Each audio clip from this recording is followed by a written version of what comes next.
If I could, please, I'll call this meeting to order. This is the May meeting of the Wilson County Board of Zoning Appeals. We have a prepared agenda that has been advertised. Do we have anybody that's on our agenda this morning that wants to have your case withdrawn or deferred to a future meeting? And if not, the agenda will remain as published. We have a court recorder here with us this morning that's taking a record of our proceedings. That court recorder is at the expense of Wilson County. If you would like a transcript of a particular case, that would be at your expense, and to obtain that transcript, you can see the court recorder at the conclusion of our meeting this morning. Just a reminder to everyone, if you would please silence your cell phones during the meeting. The state requires us to have a period of public comment before each meeting. This isn't in regard to any case that's before us this morning. This is a general public comment period that the state requires before each public meeting. So is there anyone here this morning that would like to make any comments, not regarding a case specifically, but just in a general fashion before the board this morning? Anyone to speak in the public comments? And if not, then I'll close the public comment period. When I call each case, I'll read the case from our agenda. The staff will give us their recommendations, and they have made recommendations to the board in regard to each case, and we'll consider those recommendations as we decide on each case. I'll also allow, after the public comments, for whoever has made the application to come to the podium and make any comments to the board you'd like to make. After the applicant has had the opportunity to address the board, then we'll ask anyone else who would like to address the particular case to come forward and do so. At this time, if you do intend to make a statement in front of the board, you need to be sworn in. So if you would please raise your right hand. Do you solemnly swear or affirm that the testimony you're about to give in front of this board to be the truth, the whole truth, and nothing but the truth, so help you God? Thank you. Just as a reminder to everyone, we do televise these meetings. They'll be available on Wilson County TV on YouTube after the meeting, a few hours, if you wish to go back and review and see what was said. Turning to the members of the board, you were all sent earlier copies of the minutes from our April meeting. You've had time to review those. At this time, do I have any corrections to our minutes from the month of April? And if not, do I hear a motion we approve the minutes from April? Motion to approve. Have a motion to approve April's minutes. Have a second?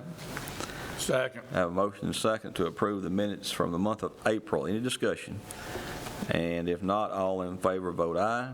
Aye. Opposition vote no. And the ayes have it. All right. Turning to our regular agenda. We have case number 4277, deferred from April. Jennifer Davis, on behalf of Joanne Daly, requesting a short-term rental renewal. Did you swear everybody? Yeah, it's on the transcript. Okay, not bad. You asleep? I want to sleep. Big time. Well, wake up now, get with us. I was daydreaming. Bad. All right. Jennifer Davis, on behalf of Joanne Daly, is for those of you who couldn't hear, Mr. Neal asked me if I swore everybody in. I didn't want you to think we were talking between us, but evidently he missed that. I missed that part. My bad. Requesting a short-term rental renewal. The property was approved by the board for 1 year on July 20th, 2023. The property is located at 760 Flatwood Road, Lot 2. James S. Gordon property is a portion of parcel 37.04 on Wilson County Tax Map 136. Consists of 6.43 acres, zoned A1 agricultural. We get staff recommendations now on 4277. Mr. Chair, as you mentioned, the applicant is requesting to renew an approval for a short-term rental. Short-term rental was granted for 1 year on July 20th, 2023, with the following conditions. The business plan be part of the approval. Only one bedroom would be utilized. The maximum space utilized is 600 square feet, and the submittal of a septic inspection letter. The septic letter is part of your packet that you received today. I'm going to outline these stipulations were specifically called out because the structure that this Airbnb is being utilized in is an old milk barn, and they retrofitted it, and it's roughly 980 square feet, and that's why the 600 square foot stipulation was on there.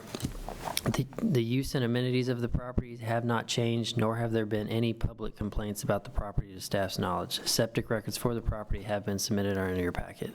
There's no language in the zoning ordinance granting staff permission to renew short-term rentals. However, the board may consider this request. Staff will point out that in renewal cases such as this, if the request is approved, the board typically grants an extended renewal period. This is the second renewal request.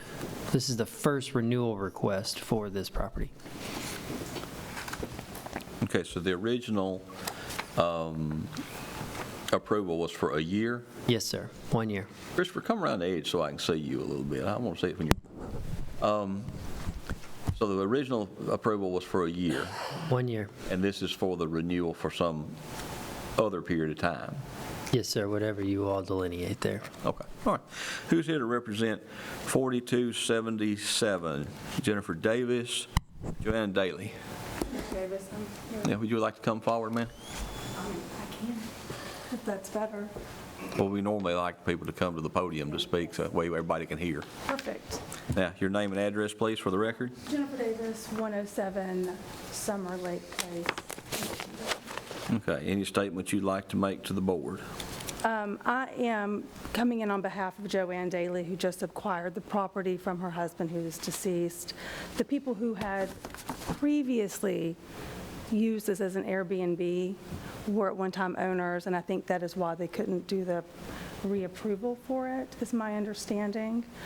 And if it is a stipulation of a 380 square foot difference, we can, if need be, section that off to be a storage unit or to be something other than part of the Airbnb facility. Joanne will be happy to make any accommodations that are necessary. She's wanting to sell this property, but have these Airbnbs in place. We do have new, Let me stop you right yes, there. sir. Do these approvals not vanquish with the transfer of property? No, they stay with the property, but we do require the new property owner to come in. So like if an existing Airbnb was in place before our regulations, that grandfather, as long as the property owner stays, they get to carry that off. But if a new owner takes ownership of the property, they have to come in and get approval of the Airbnb. Ms. Murphy? Yes, that goes along with the Tennessee Code annotated. Okay. In regards to if the property owner changes hands, then they do have to come back in and request an approval. Gotcha, okay. And we are willing, we. You realize that's the Yes, case? sir. Yes, Okay. sir.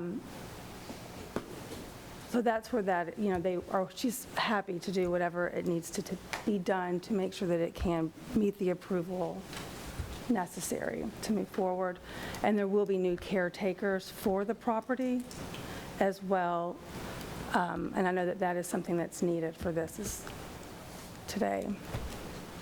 I don't know if it's needed today, but I know it's needed upon approval. And the new caretakers are within a 5-mile radius. Help me understand, we have this case, and then there's another case that's, They are separate parcels. They've split off the property and they've built another Airbnb, so. but they are separate parcels. They are separate parcels. Now, they are the same owner and the same applicant. It will be the first attempt for an Airbnb on the second parcel that you're going to be hearing today, so I don't know if that's going to stipulate, maybe you want to tie them together a little bit with your approval periods, but the other property is going to be the first attempt at that. Gotcha, okay. And if I may speak to that property as well, it is not, I've not gotten the code's approval on Airbnb yet. So I'm actually wanting to move that one to next month. And when you say code, what are you I referring need the certificate of occupancy. The gentleman who built it did not take the right measures to make sure that it is up to codes, and so that's what we are in the process of doing. So that one, I would like to, and I've spoken or emailed Ms. Murphy about getting that. I just want the board to be clear on what's happening here. The one we're considering, the 4277, these two were originally one track then? Yes. Well, I'm assuming they were at one time. They've not been split recently. Like, they were all, the one track that is before you, the second case, it was vacant, and the owner of that property built the cabin without permits, and they're in the process of remedying that situation. But they didn't build the cabin and then split the property. The properties were already separate I may parcels. be confusing this with the one that we had. We had two trailers on it that was out in that. Yeah, that comes back before you next month. That was Richmond Shop, I believe. Okay. Or Shop Springs, one of the two. At Richmond Shop. Yeah. It's right out in that same part of the world. Okay. I just wanted to make sure I was clear and that the board had the opportunity to be clear. Okay. Do you have anything else, ma'am? I don't believe so. Okay. I have a Sure. Go question ahead. for Christopher. So are we, there's two dwellings, are we considering one of them a accessory dwelling unit, and that's the reason we've got to stay under 600 feet? Yes, the Airbnb that is the retrofitted milk barn, that is an accessory dwelling unit per county regulation. That's why the 600 And so square foot the living stipulation. space in it does have to stay under 600 square feet. You'll have another case before you today that's similar to that in nature as well. Does it, and I think it does, it has a separate It actually, line septic tank? it actually has a 2-bedroom septic that is tied onto it. Our typical accessory dwelling unit clause only allows for 1 bedroom, but that is why that was called out in the original business plan. Right, okay. But there's only one unit on this parcel, No, there's correct? two. There's a primary residence, and then this is an accessory dwelling unit, which they're wanting to utilize as the Airbnb. But it meets the size requirements for the livable space. Okay, so we have the primary residence. Which they're not renting. They're not asking for a request on that one. It's just a residence. Then we have an accessory structure, Yes, sir. an additional living unit, and that's where the 600 feet comes in. Yes. And that's why in those original conditions, it's for 1 bedroom, 600 feet, even regardless of whether or not it has a So 2-bedroom septic. if it's maintained at 600 feet, you don't violate the 2 residence rule. Correct. Okay. Just want to understand. Okay. Is anyone else here wish to address 4277 Davis Daly? Yes, ma'am. Come forward, please. Well, I'm a next-door neighbor. My Name name and is address, please. Kristen Roth, 742 Flatwoods. I'm the next-door neighbor, and this property is currently for sale, and it looks like we're going to have non-resident oversight of it, and that really does not excite me at all. Currently, there are people living there, they keep an eye on things, and we just don't like the idea of those folks moving out. Who knows when the property will sell? And it just doesn't feel very safe to me as the next-door neighbor. And just to clear up the thing about the 2 parcels, 2 owners back, the lady bought parcel 2, and then she bought parcel 1 so that she'd have that section, but she never merged them. They've always been counted as 2, just so you know. Thank you. So I think, especially since it's going to have to stop, and currently those places are locked, so nobody can use them at all, I just wish that you would wait until the new owners take over before you approve. That's all I'm asking. They're going to have to come back anyway. Those Airbnbs cannot be used at this time, so just don't approve it until the new owners request. That's my request. Thank you, ma'am. Anyone else here wish to address 4277? May I address her concern? If you have new information, yes. without what has been said, I am the realtor on that, and the Airbnbs are locked and will not be in use until, It's what? I am the realtor on And that property. it's are locked? They are locked. They're locked, okay. They're locked, and no one can access them except people that are working on them to get them up to codes. No one will be staying in those Airbnbs until the property is actually, it changes hands. And the other realtor that has a client looking to purchase this property, they are planning to live on the residence and understand they have to come back before the board for approvals, if that makes sense. So It does. I don't know how much of it's really relevant to this request. Oh, well, her request to not approve them. Well, she had the right to say what she Yes, wants to sir. say, and I you just have the right wanted to say what you want to say. that But there's they- just certain things we can consider and certain things we can't. Yes, sir, I just So I want to think it would be correct to say, we hear what you're saying, But it wouldn't be. but I'm not sure how much of that's relevant, what's locked and what is not locked, so. Oh, I just, that it wouldn't be, they wouldn't be utilized as Airbnbs until they changed hands and get reapprovals. That would be correct. Yes, sir. Yes, excuse me. Question, Mr. Crockett? Yes, with that statement, I don't feel good about approving either one of them until those violations are cleared up. And I know it's two separate cases, but it just bothers me. We want to approve 4278, and there's violations open, and I think we need to, I think Get that cleared up. what she has said is she's going to want to defer 78. Is that correct? Which is the next case? It is the next case to defer that one, and I did not realize that the other one was 380 square feet too large. Or I would have deferred this one also before we requested it to be approved. I'll change my statement. I don't feel comfortable passing 4277, whether 78 is deferred or not. So I think everything needs to be cleared up. Oh, I do, I agree with that 100%. Again, I did not know that the other one was too large, or we would have addressed that before. Let me we ask came in. Mr. Crockett, specifically, what are you referring to that would be cleared up? The size? Violations that exist. Does 4278 have violations on it now? I believe it's just too large. Just, my understanding. no, I don't have an issue with 4278. 4278 is just the building was built without a permit, and they're in the process of getting engineer certifications in lieu of the typical permitting process.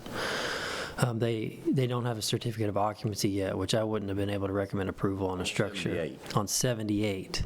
Now we're, Mr. Crockett's point is, summarize to us what the violations are on 77.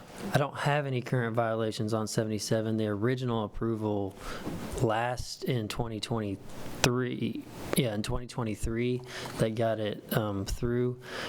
It was a 980 square foot milk barn was the original structure. The stipulation was they're only going to utilize 600 square feet of that, and the applicant at that time agreed to that. They utilized the other 380 square feet for whatever they saw fit at that point. But it wasn't necessarily a violation because we had them on record stating that they were only going to utilize 600 square feet, and you made that a part of your motion. Was, when you did staff review, were they utilizing 600 or 980? It was closed up like it was the first time we reviewed it, but it didn't appear, the structure hadn't changed any from the initial time that we went out there 2 years ago. I mean, it was the same structure. Now, to say that they didn't retrofit anything else on the inside, I can't answer that. It is not, and I will be happy, I will be happy to have Chris come back out and certify that everything is 600 square feet, because I do believe that it is still the 900. Okay. So, but I wanted everyone to know that it would not be Airbnb again until it does change hands and gets pre-approval from the new owners. We just want the certificate for selling it, but will not. I guess I'm a little confused. If it's going to change hands, and they've got to come back, correct? Correct. Yeah, they will. Yes, sir. Why are you here now knowing it's going to change hands?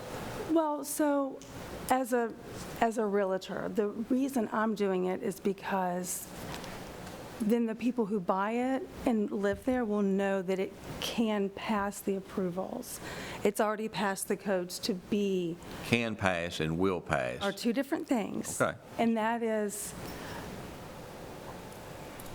just the the nature of the beast, and it is what my client wishes me to. I think to Mr. Crockett's point, maybe it's, approval at any point doesn't necessarily assure approval at a future point with a new owner or even a renewal Correct. without an ownership change. Okay. But, and I have explained that to her as well, but this is just what she's asked me to do, so I am standing in her behalf, because she is in Louisiana. Understand. All right. And it would appear to me, and maybe I misunderstood, that we approved this with understanding only 600 foot was to be used, but is it your testimony that the whole thing has been used? The whole 980 foot? I have not measured it, and I just came into this process, and I've been trying to make sure everything is where it should be. I've not measured it, but it does not appear to me that the people who built it and came and stood before y'all in 2024. Well, it was an old milk barn, so it wasn't built for Airbnb. It was built to be, what Correct. it was. But they have finished it out inside, from what I can see. And again, I did not measure it, but I can and have the ability to measure the interior to see what the square footage is. I'm just saying, it may have been in violation for the whole It may have, year and a half that we approved it at 600. It's possible. it is possible, and I don't know. But I would be happy to confirm and make sure that it is at the 600. But you're going to sell it, so who makes sure that the new owners keeps it at 600? Are you going to tear down Well, if it's, 200, 380 foot of a building? Not really. no, but my thought would be, we would just we would put a wall there. I mean, I don't know, I would have to talk to Chris and see what is approved to make it the 600 square foot. So just in sitting there, my thought process would be build a wall, put an exterior door there, take out all of the, if it is HVAC is there, take it out so that it's just a storage unit. I really don't know. That would be something I would have to speak to Chris with to make sure that it's certified and that it is up to codes. So I can't, I don't, unfortunately don't build houses. I wish I could.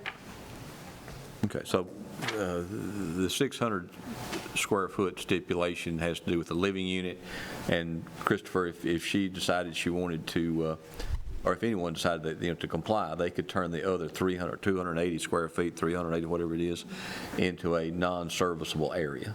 Yes, sir. Maybe a garage, maybe something along those lines, so that you then know it's not usable Okay, space. all right, thank you. You're welcome. And we didn't have anyone else who wished to speak to this case?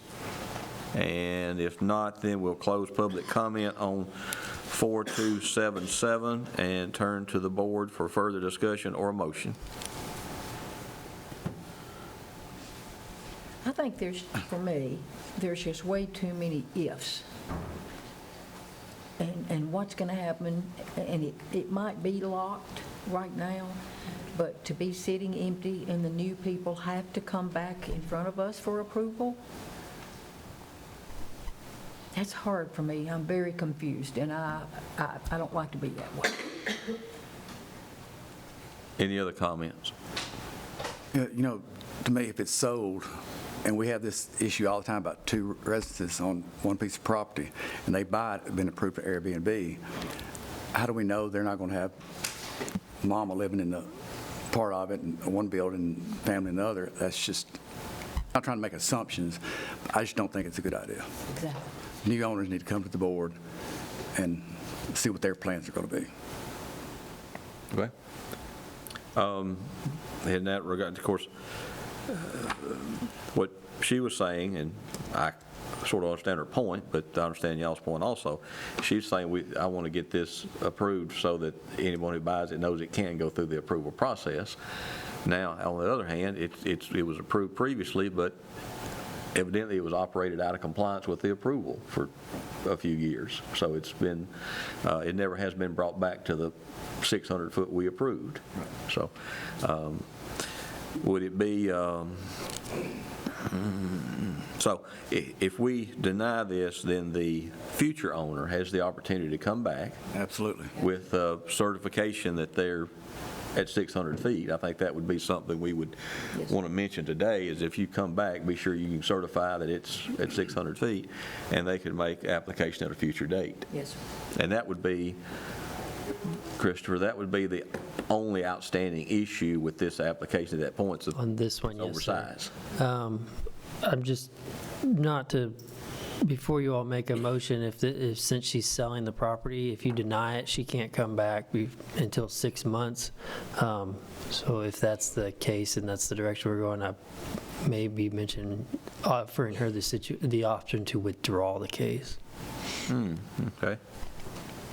What if we were to defer it open-endedly without a time period until we had proof that either she's talking about building a wall, doing something that would satisfy you as staff that only 600 square foot is going to be livable? You can do that. I wouldn't necessarily recommend it since the property's going to change hands. An open-ended deferral like that with the property, knowing the property's going to change hands is a little wonky. Okay. So if the board were to decide to deny this application, they might move to deny but waive the 6-month reapplication period. You can, yes, sir. You can make that a stipulation of it. Okay. All right. So again, to the board, do I hear a motion or do we need to have further discussion? I'll make a motion to deny request. Based Have a motion and a second to deny. And let me see here now. And I'm going to assume, Mr. Crockett, that's based on the lack of certification of the 600 Yes, sir. square foot, sir? Okay. And can we amend to say that we will allow the applicant to come back once the 600 square foot certification's in place? Agreed. Okay. Ms. Robinson, okay, have a motion and a second to deny 4277 based on the size being above our 600 square foot threshold, with the amendment that the application can be resubmitted without complying with the 6-month waiting period. All that's been properly motioned and seconded. And any discussion? If not, all in favor of the motion as amended, vote aye. Aye. Opposition, vote no. And the ayes have it. Okay, that's 4277. Now, 4278. Jennifer Davis, on behalf of Joanne Daly, is requesting a short-term rental use. The property is located at 760B Flatwood Road, Lot 1, James S. Gordon property, a portion of parcel 37.04 on Wilson County Tax Map 136, consisting of 5.01 acres, zoned A1 agricultural. We get staff recommendations now on 4278. Mr. Chair, the applicant is requesting to use the property for short-term rental. Staff will note that this property is currently under violation and the house has not received a certificate of occupancy from the building inspector's office. Staff members have received a business plan stating how the applicant considers using the property. If the use is granted, staff recommends the business plan be made part of the approval and put the applicant on notice that if there are any changes to the structure or expansion to the use of the property, the applicant must appear before the board with a revised plot plan and business plan for your approval. The applicant does have a caretaker who resides within 10 miles of the short-term rental. If the board approves the request, the applicant must provide contact information to WEMA and the Wilson County Zoning Office and the County Sheriff's Office. The cabin is listed as a 2-bedroom, 2-bath with a limit of 4 guests. Typically, the board would allow 2 guests per bedroom. Airbnb short-term rentals are used permissible upon appeal in the A1 zone district with a minimum acreage requirement of 2 acres. This tract is 5.01 acres, so it does meet the acreage threshold. Given the language in the zoning ordinance, staff cannot recommend approval of this short-term rental use until a certificate of occupancy has been received on the structure. If the board does choose to approve this, this is the first request, and a first-time request is typically approved for a period of 1 year. Okay. Coming back to 4278, who's here to represent that? Okay, come forward, please. Now, we've read the case, and we have heard staff comments. Now, before we go into public comments, would you still want to defer? I would like to defer this one. Is this, Okay, this case heard once. So spoke with her, telling her that if she defers again, she'll have to pay. In the zoning ordinance, it states that you have to pay again. I think it was, It's 150. yeah, $150 if it's deferred again. Because I do not have the CO on this. With the previous owner, the people who have been taking care of it, it has just been a mess, and I've not been able to get people out there in a timely fashion to get everything up to codes and get back with Chris to get it. So remind me, if you would, the first deferral was at her request, or the owner? Or was at her request. And this is a second deferral? Yes, sir. So it's not something we did? Okay. All right. I'm happy to pay for it. It's just the people that live on the property now have a litany of, Okay, so you can defer, but since you've deferred twice, you'll have to pay the application fee again. the 450 or the 150, or both? 150. Okay, perfect. That's absolutely fine. Okay, and which would you like to defer to a certain month, or till you request to get back on the agenda? I would love to wait until I can request. I have to have people go with me to go onto the property, and people there have a very interesting record. Okay. And for your information, and for anyone who's in the audience, the deferral would be until you request to get back on the agenda, and we would hold the public hearing then. At that time, you could make comments. Anyone else would be welcome to make comments. Fantastic. Okay? Mr. Chair, I do have a question on that before you vote on that deferral. If you come back, are you going to be representing a new property owner? I would only come back representing Joanne Daly, but I would like to get everything up to codes before it changes hands, which is not planned. I've got people scheduled this week to come so that you and I can then together to get all of that, get the CO together, and I'd like to get that on both parts, of both of the Airbnbs. Before Okay. it ever changes hands. I want everything to be where it needs to be before the new owners come before. the Okay, for the first case, you'll have to come back and reapply, but this deferral, if they approve it, will be until you request to be back on. Fantastic. I've got one quick question, and I'm assuming you've probably covered this as far as getting it up to codes. I'm looking here at the TDEC report. It says no record of the sewage system construction or approval could be found. Is that something you're going to be checking into and have, Yes, sir, and I called and asked, and to my knowledge, there was. is that not right? No, this, I thought this was a newer build, and I thought. it says on mine, no record of the sewage system construction That's on the other one. or approval. Previous one. 760. Is this 760 or is that the other one? No, that's the, Okay, my bad then. That's okay. I think some of the paperwork when I went through the packet, I noticed some of the paperwork. Well, it's the same business plan on both In of them. both. It's the That's same exactly business it. plan. Okay. Different paperwork. All right. I do have a question. Will this be the same scenario as the previous request? Will it not be rented out as a short-term rental until you have a new owner? It will not. It has to, we have to have a new owner in place. The lady who actually owns the property, Joanne Daly, is 82. She cannot, she's trying to get the current residents evicted for a myriad of reasons, such as not knowing that this wasn't up to date or up to codes, the 600 square feet. There's been a lot of issues. So The cabin being rented out now? nothing is being rented out now. They were renting it out after I told them not to, so I went and had all the locks changed, so no one can get into the Airbnbs except. We're getting a little into public comment, and I understood you were deferring, so let's defer. We'll have all this comment when you decide to get back on, and then the information will be current, because some of this may go away. Okay. So in regard to 4278, the applicant has requested deferral, and she would like to be deferred until she gets asked to be back on our agenda. Do I hear a motion to that effect? So moved. I have a motion to defer 4278 until the applicant requests to get back on our agenda. Do I have a second? Second. I have a motion and a second. Any discussion? All in favor then, vote aye. Aye. Opposition, vote no. And the ayes have it. Okay. And we'll put you back on when you request through the staff office there, okay? Okay.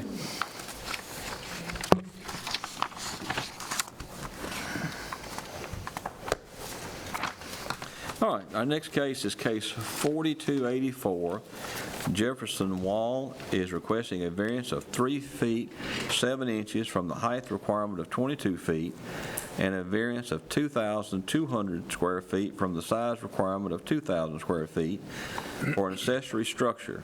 If approved, the proposed structure will be 25 feet 5 inches in height and will be 4,200 square feet. The property is located at 801 Chicken Road, Lot 2, Stanley Merritt property, parcel 39.12 on Wilson County Tax Map 114. It consists of 44.41 acres, zoned A1 agricultural. We get staff recommendations now on 4284. Mr. Chair, as you mentioned, the applicant is requesting a variance of 3 feet 7 inches from the height requirement of 22 feet and a variance of 2,200 square feet from the size requirement of 2,000 square feet for an accessory structure without a principal structure on the property. The zoning ordinance states that accessory structures on A1 zone property cannot exceed 22 feet in height and may not exceed 3% of the total lot area or 2,000 square feet, whichever is less.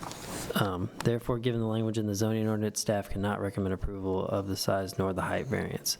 The height variance could possibly be negated if there was a primary residence on the property where they could match the 2 predominant roof pitches of that, but at present there is no residence on this property to match that.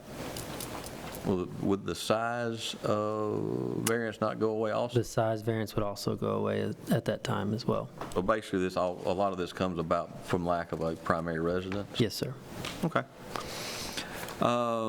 Who's here to represent 4284 Wall?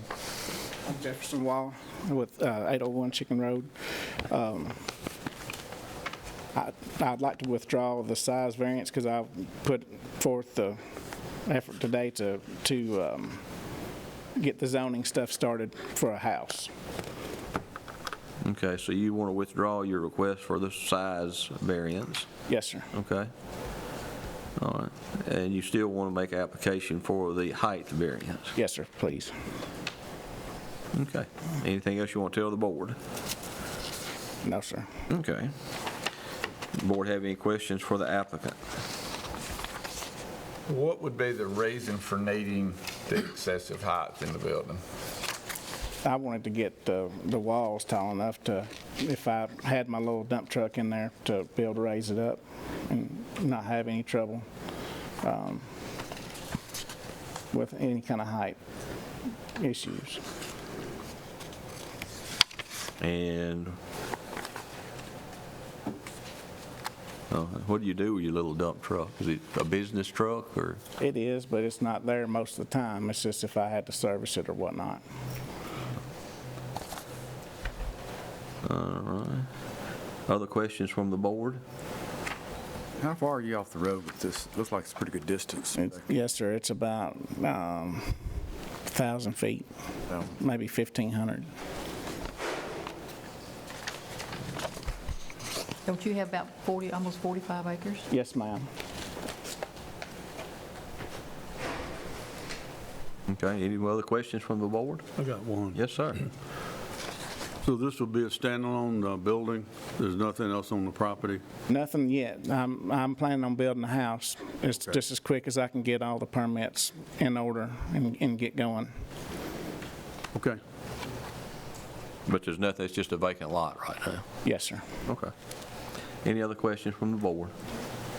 And I don't know how to scale your drawing or pictures. It would appear your roof is extremely steep and slope. I don't know, could you not flatten your roof out a little bit? Because we're measuring off the ridge line. Could you not still get the same height on the wall and flatten your roof out a little bit? Could, but I've already got my trusses about $10,000. What is the pitch on the roof? I think it's a 412 pitch. It's the wall height that makes it tall. Okay, so that's not that steep, is it, Mr.? Yeah, he could probably get to a 312 and do away with part of it, but the reason is for your company dump truck. Is that right? I mean, that and my farm equipment, I got a tractor and stuff to put in there, and if I need to put some hay in there or whatnot. And what's the plate height? Do you remember? I mean, the overall height you said was 25'6". I guess that's to the ridge. Yes, sir. What's the plate height? It's like from the Where the truss sits, where's the 16 foot, I believe.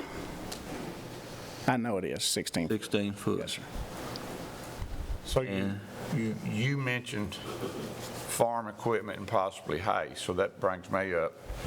Why is this not a barn and ag? Why is it on our agenda? I get.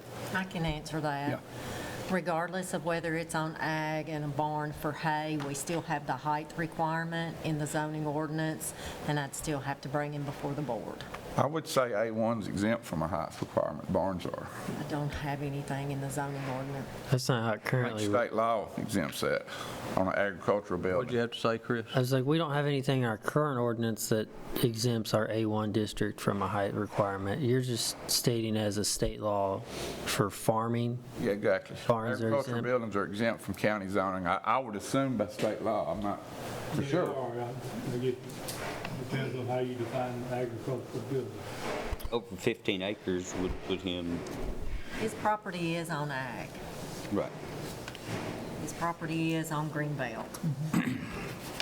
And I would like to state that he has received a zoning compliance certificate from the zoning office for his house in regards to, him withdrawing the requirement, the variance for the size. So the plate's at 14, but the difference between the plate and the ridge is 9 foot 5 inches? The plate's at 16, I think. Oh, excuse me, I thought you said 14. 16. And I'm not 100% sure on. I think that's right. 16, and you're going to 25 foot, so that would be, excuse me, I made my arithmetic. No, that's right, I figured 6. That's 9 foot and 5 inches of slope. Okay. How wide is this building? 40 by 60. So it'd be 40 foot wide. 40 foot wide. So the slope is on half of that, so it would be 20 foot. Something's not right, because if you're 40 feet wide, which is what your drawing says, that means the slope, the pitch would be on half of that, which would be 20. So in 20 foot, you're rising 9 foot 5. That's not a 4 and 12 slope. Well, I might have the wall height wrong. I'm not sure. I know I called them this morning to find out what the pitch was. I mean, I could, 4 and 12 is, a pretty standard pitch. So is 3 and 12. So is 5 and 12. I understand that. But rising 9 foot 5 and 20 feet, that's more like a 612. He might have told me wrong. I don't know. 20 times, yeah. I'd have to stop what I was doing and figure. But that's pretty steep. Am I missing something there?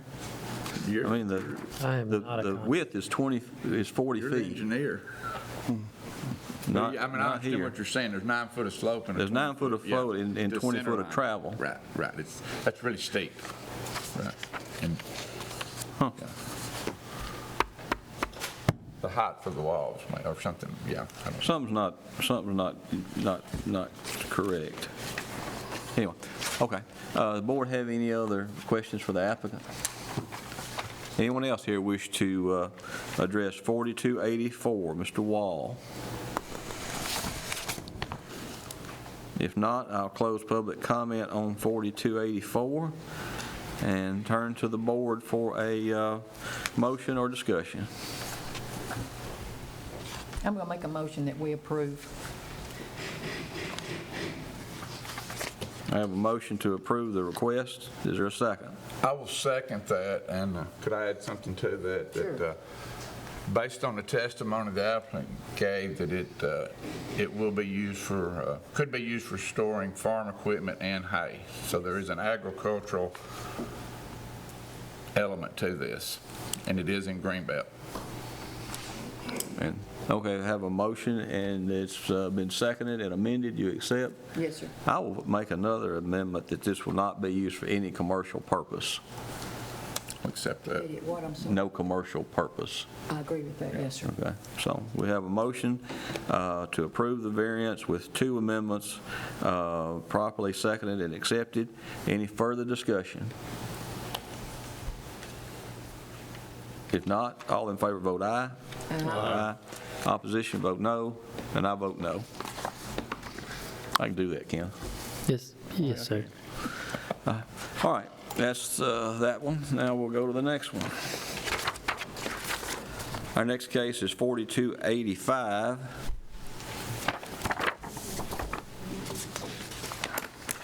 David Welch, requesting a variance of 9 feet from the south side yard setback requirement of 10 feet. The existing lean-to is 1 foot from the south side property line. The property is located at 743 Berkshire Drive, Lot 144. Springmont is Group B, Parcel 38 on Wilson County Tax Map 52E, consisting of approximately 19,900 square feet, zoned R1 residential. We'll get staff recommendations now on 4285. Mr. Chair, the applicant is requesting a 9-foot variance from the south side yard setback requirement of 10 feet. The applicant does not wish to make any changes to the existing lean-to and is only trying to bring the property into compliance. Staff's knowledge, this is an existing lean-to, and the applicant has come on their own accord. Staff will note that a notice of violation has not been posted for this property, and the applicant has made the request on their own accord. This is not an older tract of record, with the lot being created in March of 1977. Therefore, given the language in the zoning ordinance, staff cannot recommend approval regardless of the intent of the request.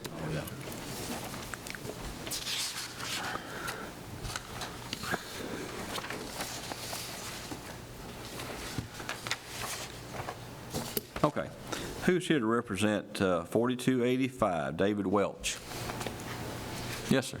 You want to come forward, please, sir? And anything you'd like to tell the board? Well, I put lean-to up over there 2018 for storage. It's too close to the property line. I'd like to ask for a 9-foot variance because at some point in time that property is going to be sold or inherited by my kids, and I don't want to leave a problem behind. Okay. Any questions from the board for the applicant?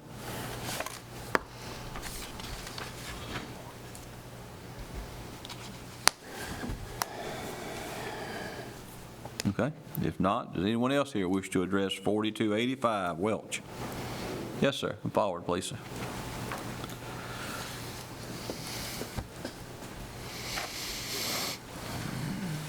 Name and address, please.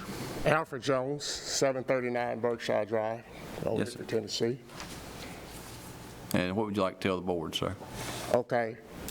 I received this letter saying that he wanted a 9-foot instead of 10. Actually, I have some pictures that show that the shed he has is not even close to being 9.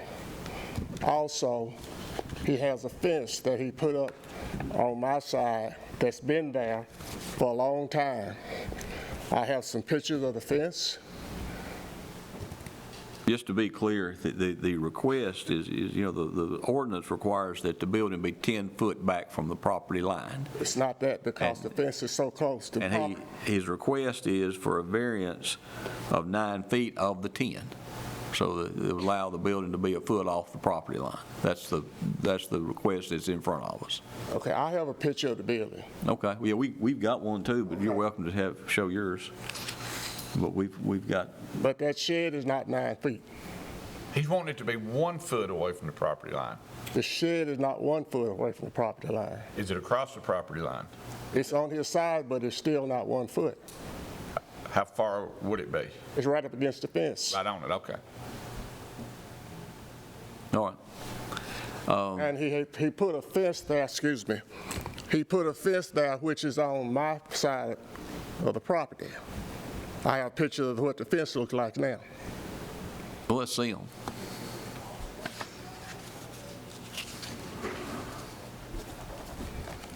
Has there been a recent survey done? Has there been a recent survey done? No, it hasn't. In this picture here, there's a chain link fence and a wooden plank fence. Okay, that's my fence I put up. Back so I can come back. That's the fence, the property line fence right there. Okay, the chain link is... This right here is mine. Okay. All right. The chain link fence, according to him, is the property line, and this gentleman's put up the wood fence. Okay, so the issue in front of the board is there's a 10-foot required setback between the property line and the building. That's what the ordinance says. And he is requesting to be able to be closer than 10 feet. He wants to be within 1 foot. So let us look at these photos and we'll... Can I say something else? Go ahead, yes, sir. The fence is so close to the property line that when the water runs off of the house, it actually runs on to my side. Runs off the shed, you mean, Right. the building? Right. Okay, yeah. Got you. I got a question. Go right ahead. You got a chain link fence and you got a wooden fence. Is the applicant property line on the chain link fence? The property line's on the chain link fence. And this is your, so this wooden fence is yours? I put up, which is 52 inches, actually a little bit more because I have a 52-inch lawnmower there. Okay, so your actual property line, you're saying is on the chain link fence. This is your property line? That's my property line, that's my chain. So you got this, so you got this That's space mine. between, but it's your land? Right. I got you. Okay. Okay. All right, got you. All right. Anything else, sir? No, that's it. Okay, and your picture, Mr. Williams is going to hand your pictures back to you down there on the end. Thank you. Thank you. Anyone else wish to speak to 4285, David Welch? All right. If not, then we'll close public comment on 4285 and turn to the board. Any discussion or motion?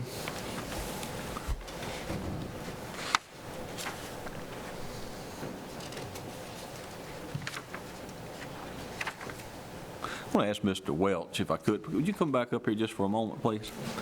Just for clarification, I'm assuming this building was built, there probably wasn't a permit pulled, and 2001, guy lived behind me, Mike Mayo, he's helped me do that. I thought everything there was taken care of. all right, so, And the shed itself, the lean-to part I did in 2018, and that there was some privacy fence out there that I attached to my chain link fence because it was a dog pen, and I've just left it up there. I got you. Okay, thank you. All right, again to the board, we're ready for a motion or a discussion.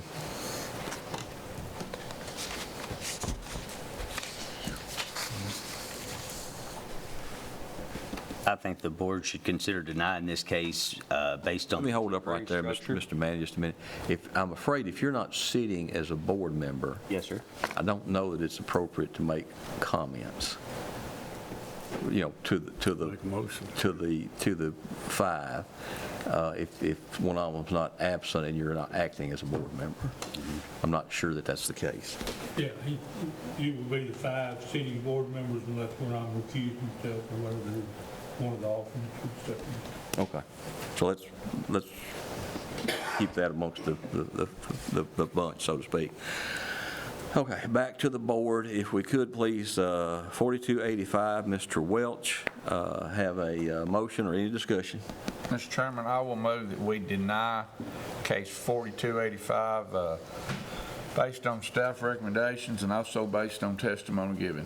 Have a motion to deny 4285 based on staff recommendations and testimony. Do I have a second? Second. Have a motion and a second. Any discussion? If not, all in favor vote aye. Aye. Opposition vote no. And the ayes have it. Quickly. That would be between you and staff. You know, this gentleman, this lady, you know, you made an application, we heard it, we made a decision. And what happens from now, you should discuss that with the county staff. Okay, our next case is case 4286. Stephen and Angelina Chewing requesting to use the property as a short-term rental. The property is located at 7255 Lebanon Road, Lot 1, Cantrell property, parcel 17.07 on Wilson County Tax Map 55, consisting of 5.012 acres, zoned A1 agricultural. We get staff recommendations now on 4286. Mr. Chair, the applicants are requesting to use the property as a short-term rental. Staff members have received the business plan stating how the applicant considers using the property. If the use is granted, staff recommends the business plan be made part of the approval and put the applicant on notice that there are any changes to the structure or expansion to the use of the property. The applicant must appear before the board with a revised plot plan and business plan for your approval. The applicant does have a caretaker who resides within 10 miles of the short-term rental. If the board approves the request, the applicant must provide contact information to WEMA, the county zoning office, and the county sheriff's office. The home is listed as a 5-bedroom, 2-bath with a limit of 10 guests. Typically, the board will allow 2 guests per bedroom. Airbnb short-term rentals are used permissible upon appeal in the A1 zone district with a minimum acreage requirement of 2 acres. As said, this is 5.012 acres. Given the language in the zoning ordinance, staff can recommend approval of the short-term rental use. If the use is approved, the board typically has approved a first-time request for a period of 1 year. Okay. Who should represent 4286 Chewing? Yes, ma'am.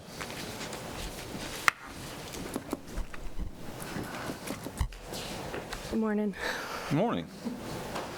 Name and address, please. Angelina Tuning, 7255 Lebanon Road. And anything you'd like to tell the board, ma'am? We're just looking to Airbnb a little bit to help us supplement the mortgage a few nights a week. And our parents live in Franklin, so we can stay there just for, hopefully just this first year, just to help us adjust to the mortgage payment. So is this your home? Yes. And you're renting out part of it or all of it? We're not renting it. We're just living in it, but we are going to rent just the whole thing as an Airbnb a couple nights a week. That's our plan. Oh. We won't be there as well. We will be at our parents' house on those nights. So you won't be there while they're there? No. This caretaker on site, Yes. full-time caretaker, resides on the property. He lives within 10 miles, and he won't be residing on the property. And we do have a trailer that once in a while we could stay in, but we'll probably go to our parents. Okay, it just says here that it resides on the property in a separate trailer, and that would be 2 homes on. There's one home. There's only one home on the property. Okay.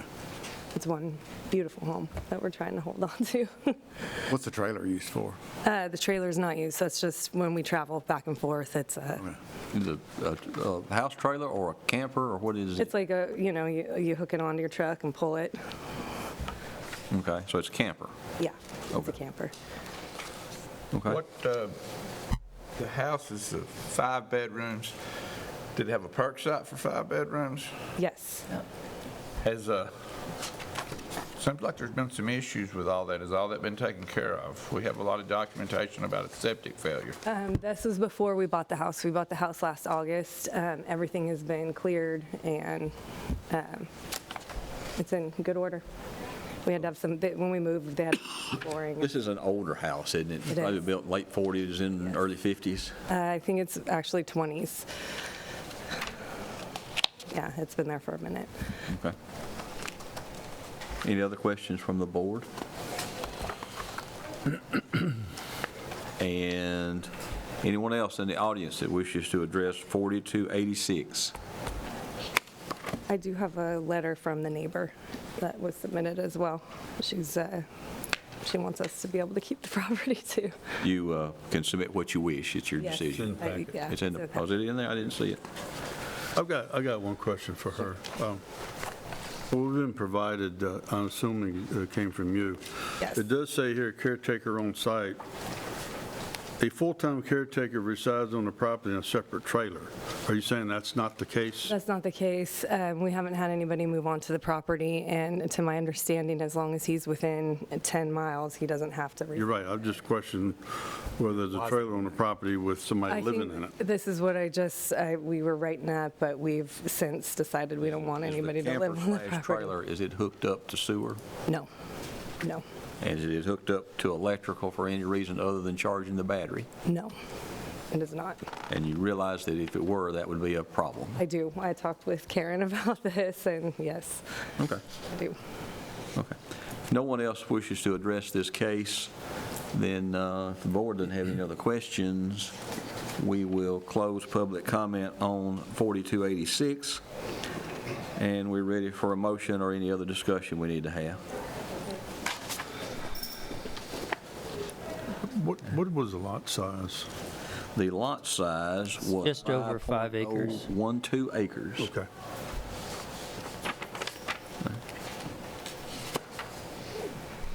In regard to 4286, I will move that we approve the application with the stipulation that the maximum number of residents will be 6. The approval time will be 1 year, and all of the requirements of the ordinance will be complied with by the applicant. Is the, Going from 10 to 6? Well, I've got a 3-bedroom. it's 5 bedrooms. 3 bathrooms. Excuse me. 5-bedroom, okay. Okay, my mistake. Let me rephrase and restate. The motion to approve is for maximum of 10 for a period of 1 year, and the applicant's going to comply with all of the requirements of the zoning ordinance. Do I have a second? Second. I have a motion and a second. Now discussion. And if there is no discussion, all in favor of the motion vote aye. Aye. Opposition vote no. And the ayes have it. Thank you, ma'am. Did you stipulate for 1 year? I did. Okay. All right. I did. And I swore them in also. Did you swear everybody in? I swore them in, I stipulated. Okay. Our next case, make sure I've got the right one. Yeah, our next case is case 4287, Wesley Crowe seeking a variance of 4 feet, 8 inches from the height requirement of 22 feet. If approved, the proposed accessory structure will be 26 feet, 4 inches in height. The property is located at 2525 Linwood Road, Lot 1B. Ruby Hastings' property is parcel 25.12 on Wilson County Tax Map 106, consists of 2.96 acres, zoned A1 agricultural. We get staff recommendations on 4287. Chair, the applicant is seeking a variance of 4 feet and 8 inches from the height requirement of 22 feet. The zoning ordinance states accessory structures shall not exceed 22 feet in height unless they match the predominant two roof pitch angles of the residence and the primary building material. Therefore, given the language in the zoning ordinance, staff cannot recommend approval. Okay, who's here to represent 4287 Crowe? Yes, sir. Wesley Crowe, 2525 Linwood. I'm just trying to get 14-foot doors. My whole family has campers, and if I have 14-foot doors, I can pull campers inside to work on them and be out of sight from the neighbors and protected from the weather. Okay. Board have any questions? How many campers when you say your family? Well, I have one, my parents have one, and my sister has one.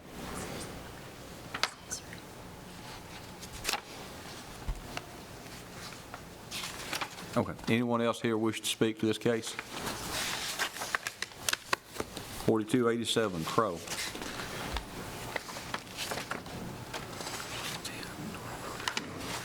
I guess I'm going to have to go back to school on how to figure a roof pitch. The 412. He's got a more detailed plan in his. Yeah, I see it.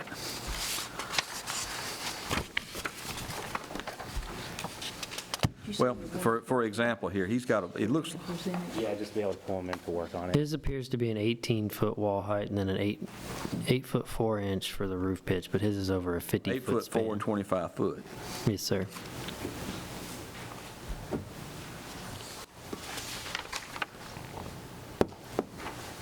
So you got a 14-foot door and 4 foot over the top of it. Yeah, so the front of it has a 20-foot shed for basically a carport because I don't have a garage, and it's a 212 pitch, so it drops, I think, 3 feet 4 inches. So that was the reason for the additional wall height. Okay. If there's no one else here that wishes to address this case, and if the board doesn't have any questions for the applicant, and let me see, this lot size was about 3 acres, 2.96. So if you don't have anything else, I'll close public comment on 4287 and turn to the board.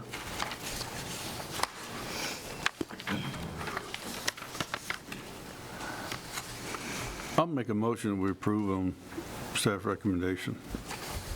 Staff recommendation was to deny, I think. I'm looking at the wrong case. No, that's correct. They're on 4287. So I'll withdraw that. Okay. Again, turn to the board. Discussion or a motion?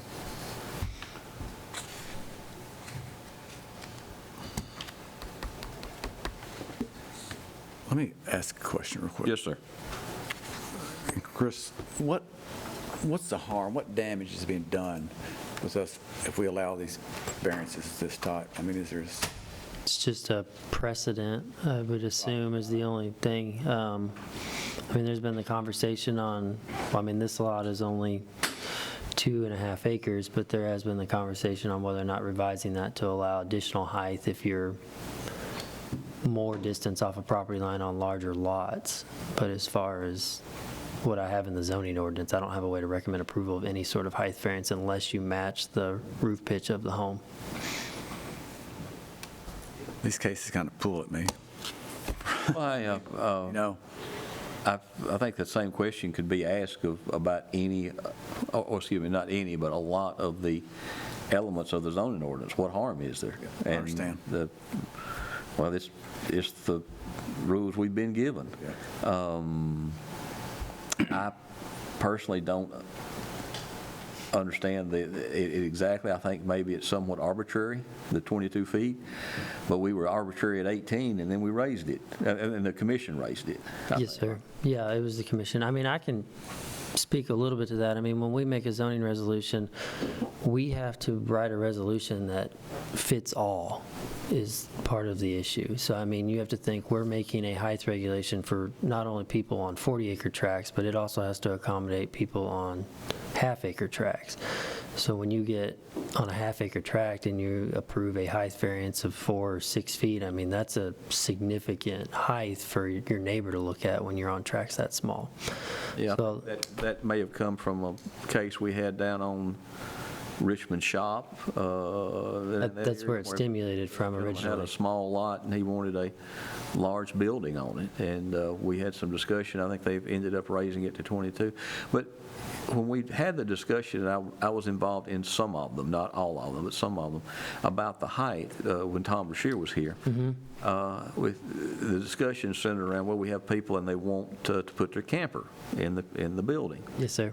And so we need to make sure we get them a height where they could accommodate a 14-foot door. And we go through the calculations, and I don't know how they ended up at 22, but the calculation was to try to get a 14-foot door in. But then you have folks that want to say, well, yeah, I need the 14-foot, but then this gentleman stated, you know, he's got a lean-to he wants to attach to it, and that causes the plate height to go up. And then if you put in the 14-foot door, but instead of being 25 or 30 foot wide, you're 60 feet wide. You know, as you get wider, that pitch continues to travel up. The buildings get bigger, and it seems like it never ends. And I promise you, if the commission were to raise it to 30, it would not be 30 days until we'd have somebody in here with 31. So I don't know, Mr. Crockett, to answer your question, if there's any right answer to it. And the other one we approved was on 40 acres, so. Do we as a board, and this gets back to what Christopher said, the zoning ordinance is written for the whole county, you know, and I guess it's the same R1 and A1, so we have to understand west end of the county, there's subdivisions where people are on quarter-acre lots, that height variance applies to them, but then it also applies to the A1 where you've got 20 acres or 10 acres. Do we as a board in our decision-making need to take that into consideration? That this is a half-acre lot, it's a 5-acre lot? You can. How close it is to the property line? Well, right now, accessory structures, when we increase the height from 18 to 22, or 16 to 22, we also increased the accessory structure minimum setback, because it was 5 feet for structures, and that got increased to 10 feet just to help accommodate the taller buildings. The best action, if you're wanting to try to differentiate R1 versus A1, would be to put separate height variances per your zone district. Well, and I don't know that A1, more about lot size and how far they are off the property line. I mean, I guess you could be an R1 and have a 50-acre lot and be, Yeah, you very well could. you know, so and I don't know that I want to, I mean, I'm not necessarily in favor of more rules, I'm just trying to. Yeah, I mean, the closest thing I can speak to that is we have a stipulation that is, it's kind of apples and oranges a little bit, but in our industrial zone district, we have a height requirement of 35 feet for commercial structures. Now, we have a front setback requirement of 60 feet off the public right-of-way, but if the applicant chooses to push their front setback farther, so if they want to be 65 feet, they have the ability to increase their building 1 foot. So for every additional foot you present on the setback, will allow you to increase that commercial structure 1 foot. And to your question, it's a good point. It makes a good point as far as the board's conduct is concerned. You ask, can the board make a distinction? Or should the board Or should the make- yeah, board make a right. decision? And probably what don't want to put words in his mouth, probably what Mr. Jennings is going to tell you is that we are not a legislative body. You know, the legislative body would be the person or the group to say there's a distinction between A1 and R1, and that we want you to, we're an interpretation body, not the. That's correct. You don't make the law, you interpret it. Now, you do have provisions in there that allow you to make, as you see every time, variances based on specific things that apply only to that application and not necessarily across the board. Those generally need to be hardships, probably, and not, was that? We've generally looked at them as hardships. We've kind of stretched that out some over the years. Right. It's kind of like the definition of agriculture. Yeah, exactly. That's a My moving hardship target. may not be a hardship for you. Right. But, yeah, so anyway, we're an interpretation board, not a legislative board. Okay, coming back to the case at hand, 4287, Mr. Crow wants a 4-foot, 8-foot variance. Lot size is 2.96, and we're ready for a motion.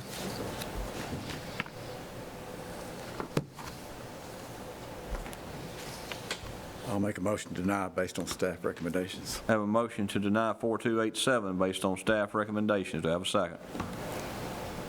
Second. I have a motion and a second. Discussion?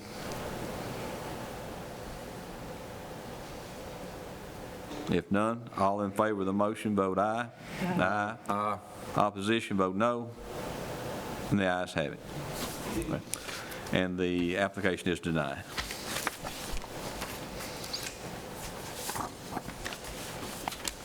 Okay, our next case is 4288. Kramer Projects, on behalf of Michelle Strauss, is requesting a variance of 10 feet from the south side yard setback requirement of 20 feet and a variance of 4 feet from the north side setback requirement of 20 feet. If approved, the proposed house will be 10 feet from the south side property line and 16 feet from the north side property line.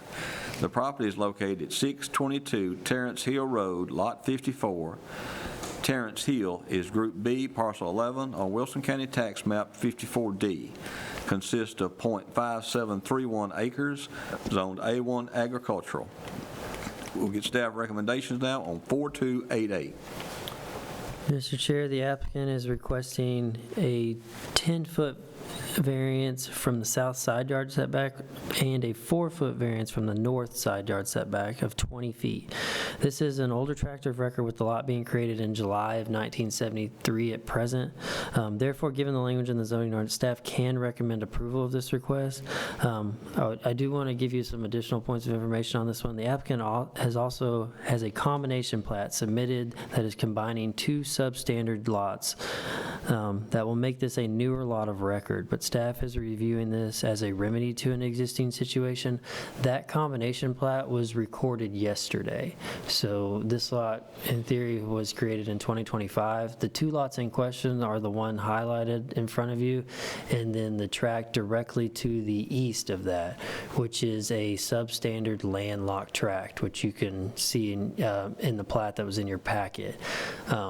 The combination of this remedies a substandard landlocked tract situation that will no longer be an issue for the county going forward, because the applicant will not be able to get that lot back just due to the amount of acreage that he has in total with the 2 lots. But staff can still recommend approval even with the plat being recorded yesterday. Okay, so you're reviewing it under the previous condition.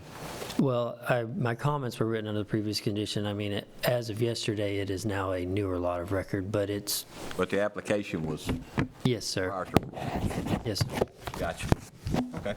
Who's here to represent 4288 Kramer? That's me. Yes, sir. Morning. Ben Kramer, 1545 CC Road, Kingston Springs. And what would you like to tell the board, sir? Yeah, well, this has been a fun one to develop. So we are trying to build this house for a client. She lives out of state. She's going to be here. She's moving here. It's going to be her primary residence. Her son and new grandkid live just down the road. So when we approached this property, I didn't realize there was 2 tracks. So I came to Christopher, and he kind of recommended combining the 2 tracks so that we kind of made one plat. So we worked on that first, got the combination together, and then approached zoning with the house. The original drawing that she had from an architect had the house sitting 90 degrees from how I proposed it now. With the way it sat that way, we were going to approach that front setback more aggressively than it does now. So I had her amend the architectural drawing so that it sat more horizontal to hopefully not sit too far into the front setback. The reason for all this is because there was a septic system existing with that old property that Christopher mentioned. I had the septic system reviewed by a licensed septic company. They cleaned it out, got it all fixed up, added a field line, and she does not want to move that septic system, obviously, for budget reasons. So I tried to put the house further back on the property. That's when this 2-track issue came up. So as you can see on the survey, the contour lines drop off pretty dramatically behind the septic system. It was going to require a pretty big crawl space for her. Also, digging into the septic system with T-deck, just from my experience with T-deck and septic systems of this age, their information that they had on file compared to the septic companies that worked on the system were varying differently. And so the reason for the late submission was I had a ground penetrating radar company come out, scan the existing lines in the septic system, and I had my surveyor plop that onto the map. Hold just a moment, please. Sorry, it's a lot of information. Explain late submission. Oh, not late submission. I just mean the reason why this track was just now created was because we were trying to get all that septic information on there more accurately than what was on there previously. Okay, go ahead. That's pretty much it. I guess the bottom line is the reason why the house is sitting in front of the septic or so close to the front setback is because that septic system was there existing and leach fields behind it. So there's not any way we can put the house behind it due to contours, the drop off, and the leach field behind the septic system. Gotcha. Okay, but he's reviewing you under the old situation, so, a little different than we normally have, but still acceptable. No, you're fine. All right. Questions from the board for the applicant? And I'm assuming there was an existing house that you tore down or moved, or? From what I understand, she bought the property, the existing house was already torn down. Well, okay. Yeah. And the trash is all leaving? It's all gone, yeah. There's no trash there, debris. It's a clear lot. There's no trash. Yeah, it's significantly cleaned up from what it was 5 years ago. Got you. All right. Anyone else here wish to address 4288? Yes, sir. Would you step back, please?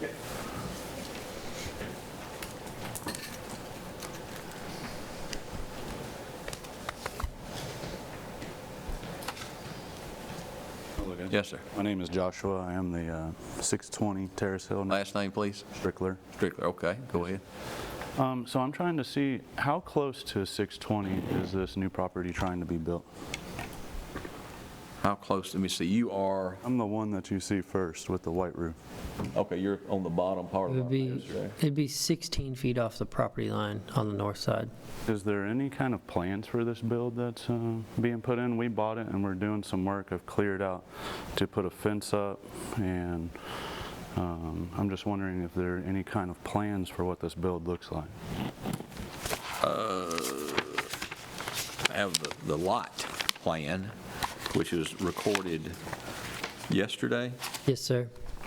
That's a rough drawing there. I don't know that that's helps him any or not. Yeah, that's public for me. Here you go, sir. You can have this one.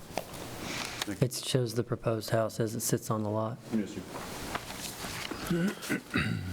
So that would be 16 foot off of the property line, and then ever how far you are off of the line.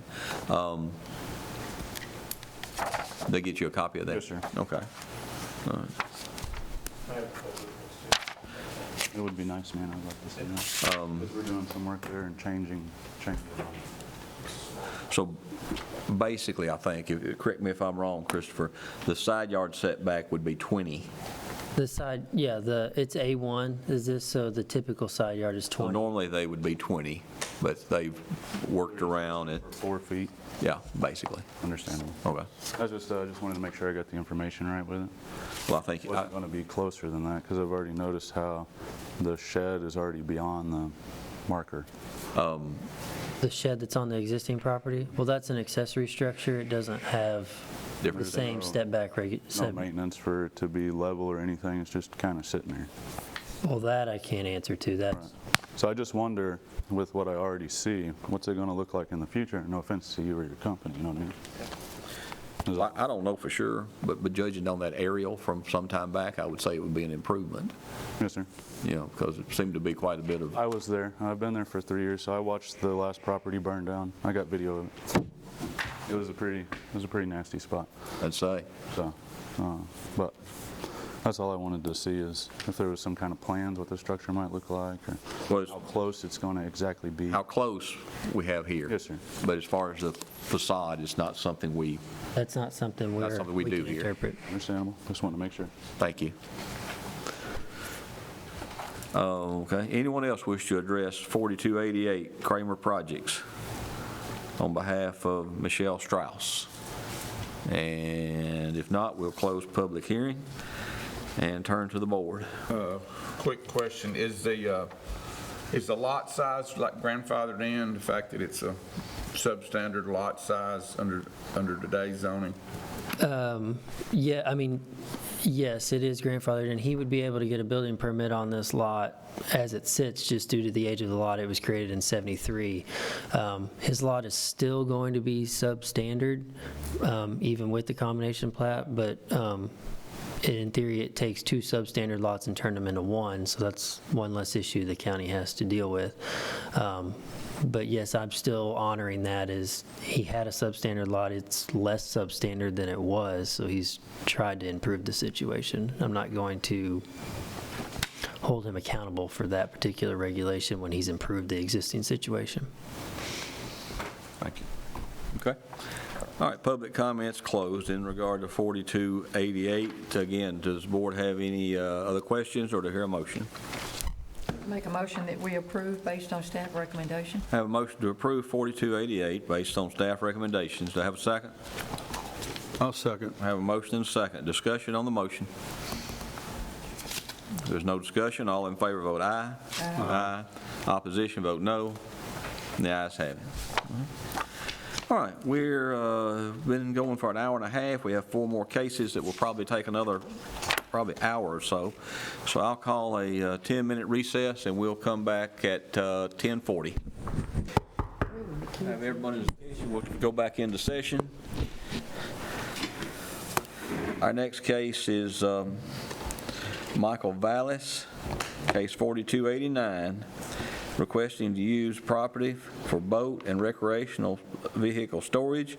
Property is located at 5585 109 North, Lot 2, L.J. Lynch property, parcel 4.03 on Wilson County Tax Map 33. The parcel consists of .92 acres, Zone A1, agricultural.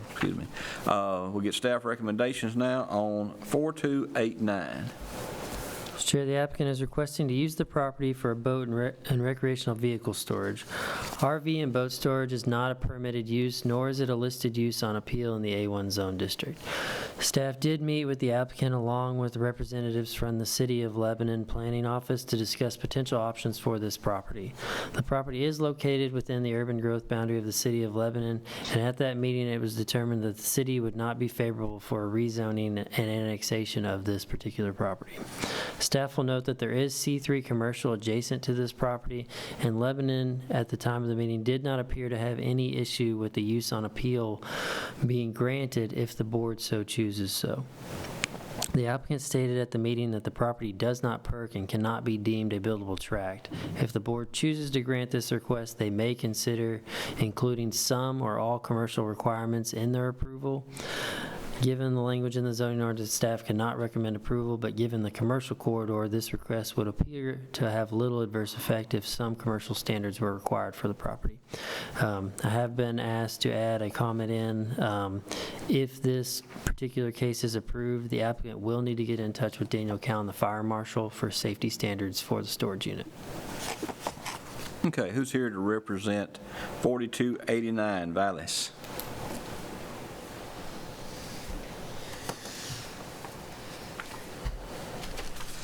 Good morning. Michael Vallis, 300 Michael Circle, Mount Juliet, Tennessee. I did meet with Mr. Lawless there and the City of Lebanon about the property. We have tried to come up with a good use. You have a copy of the septic findings.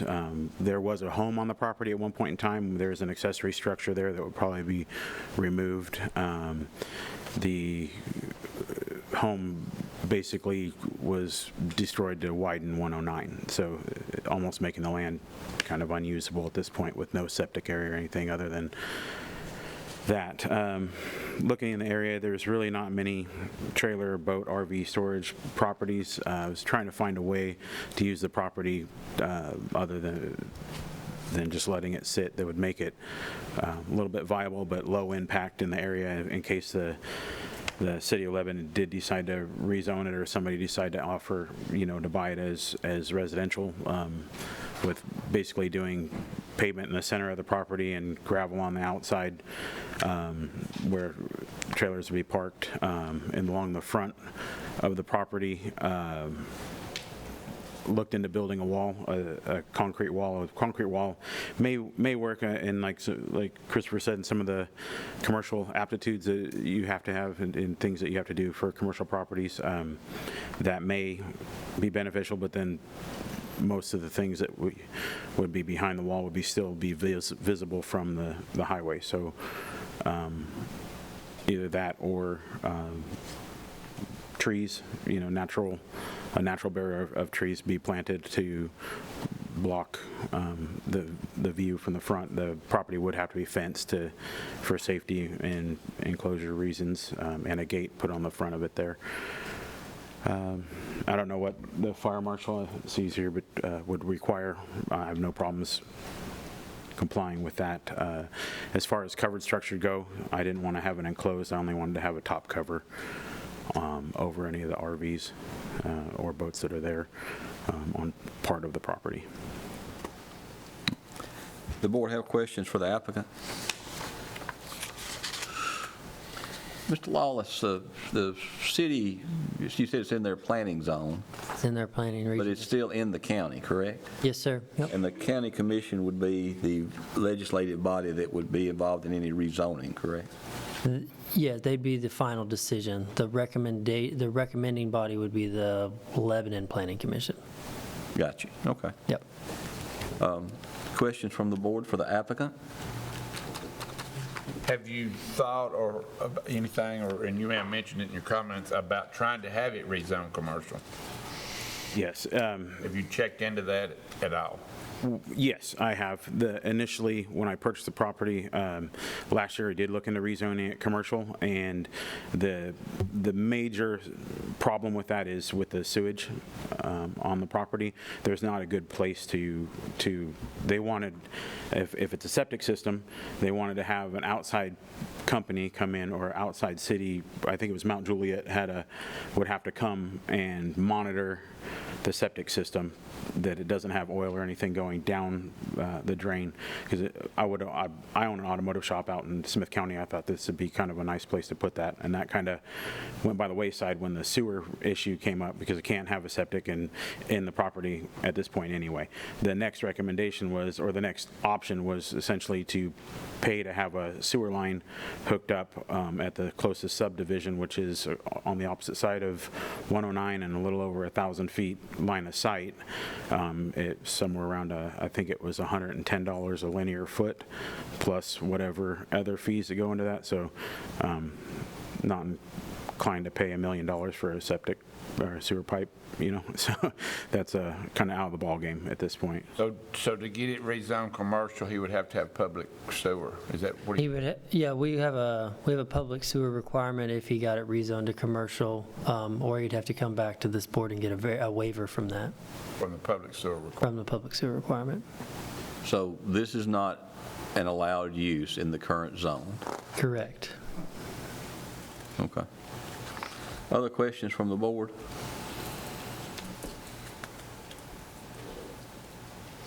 Anyone else here wish to speak to 4289 Vallis?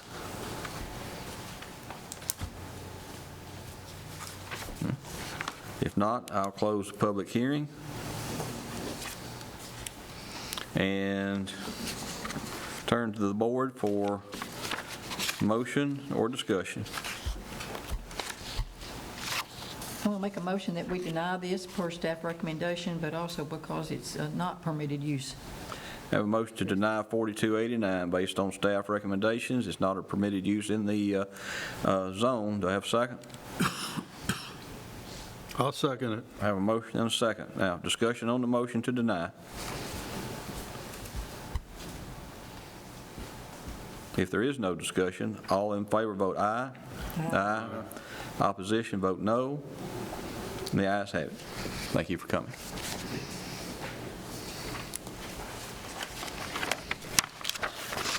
Our next case, case 4290, John Kitchen, requesting a variance of 9 feet from the south side yard setback requirement of 10 feet. If approved, the proposed accessory structure will be 1 foot from the south property line. The property is located at 154 Charles Smith Road, Lot 8, James Harris Farm, parcel 18.01 on Wilson County Tax Map 172. It consists of 5.01 acres, Zone A1 agricultural. Get staff recommendations now on 4290. Applicant is requesting a variance of 9 feet from the south side yard setback requirement of 10 feet. If approved, the proposed accessory structure will be 1 foot from the south property line. Staff will note that we have received a letter of support from the applicant's adjoining neighbor to the south. This is not an older tract of record, with the lot being created in August of 2004. Therefore, given the language in the zoning ordinance, staff cannot recommend approval. Staff had discussion with the applicant on site about the need for the excessive variance. As they stated, on the other side of the proposed structure, there's an underground propane tank that prohibits the applicant from moving the structure farther away from the property line. Which propane tank is it? It is his private, it's a private propane tank. Okay, It's go ahead. underground. And that prohibits him from moving the structure farther away from the property line for the desired size. Okay. Who's here to represent 4290 John Kitchen? Charles Smith Road. Good morning. Anything you'd like to tell us, sir? I requested the 9-foot variance, but obviously willing to accept any subset of said variance or requested variance. Just trying to put a second, like, accessory structure garage that will match the roof line of the house, of the current garage, on the active house. You can see some pictures in there, and I can explain any questions you've got on that. Just trying to beautify the area, get rid of the small shed, and just make it look alike while providing more room. And just for clarification, don't know if this matters, the buried propane tank is rented through Advanced Propane, so I don't own it. I pay a fee every year. I don't know if that matters, but it is mine, and we use it for residential purposes. I just don't know if that's a factor that, or a clarification I need to make. So this lot's 5 acres roughly. 5.01, yes, sir. And where you're encroaching on the property line would be on the, as you're pulling up to the house on the left-hand side? Correct. And the letter, it's in there, is from the residents. It'd be to the south on your image. Yes, down. That's the letter stating that she has no concerns with us doing this as long as we stay on our property. And if you look at the topographical picture, it's in there, you'll see that where this would take place is behind her house, where she does not even maintain the property. So we're further set back than she is, so everything's happening, I don't want to say behind her house, but it's behind the back boundary of her house, if that makes sense. Explain, why on 5 acres for an accessory building do you need a 9-foot setback? Because when the builder built the house, we were a lot closer to the property line than we once thought. You can't, with the lights, you really can't see it. Where the blue line is on the south side, you'll see a row of trees. The previous owner of that house built those trees thinking that was the property line, and when we used the Deere app way back then, when we built this, that's where we thought the property line was. It wasn't until later, after the house was being constructed, that we had a surveyor come out and do a stake survey, and he remarked it, which pushed that property line 40 to 50 feet closer to the existing home.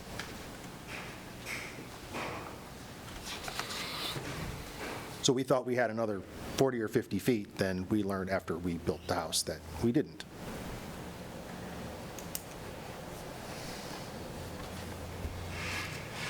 It was definitely an interesting moment at the time, but I don't want to say I was too surprised, because when I bought the house, the deed said it was in Las Casas, and it wasn't until I called 911 to get an address, and they said, "Welcome to Milton, sir." I said, "No, I'm in Las Casas. My deed says Las Casas." And they said, "Well, that's wrong." So I don't know.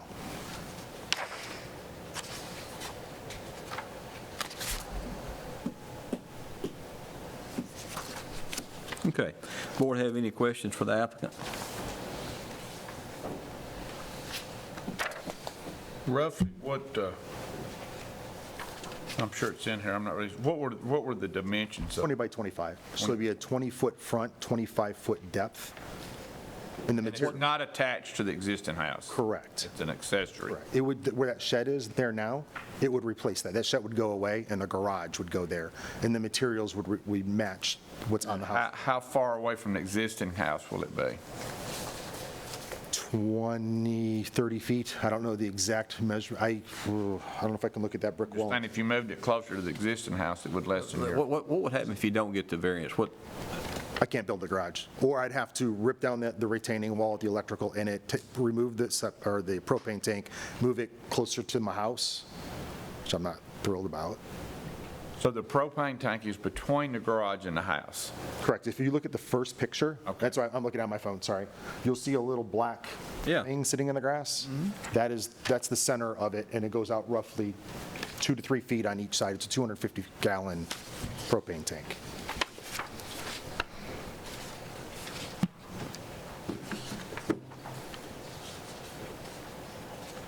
So I'm trying to also, assuming this was approved, I'm trying to keep the propane tank off the garage as well. It's an explosive device. I'm sorry, 20 years in the military. It's what? To me, it's an explosive, potentially explosive device. It's propane. So I just try and keep things like that away from structures. But it could be moved, propane tank? Oh, technically, sure. It absolutely could be moved.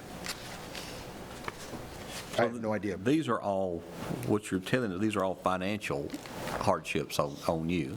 Correct, and that's why Mr. Lawless said that he couldn't recommend it, because it's all, it would be, or there's no, I forgot the term he used, there was no, it's a burden on me. There's no unself-created hardship. Thank you. There's no what? Unself-created hardship is what I told him in the field. Gotcha. Okay. Does the board have any other questions for the applicant? Anyone else here wish to address 4290 John Kitchen? And if not, we'll close public comment, turn to the board for a motion or questions or discussion.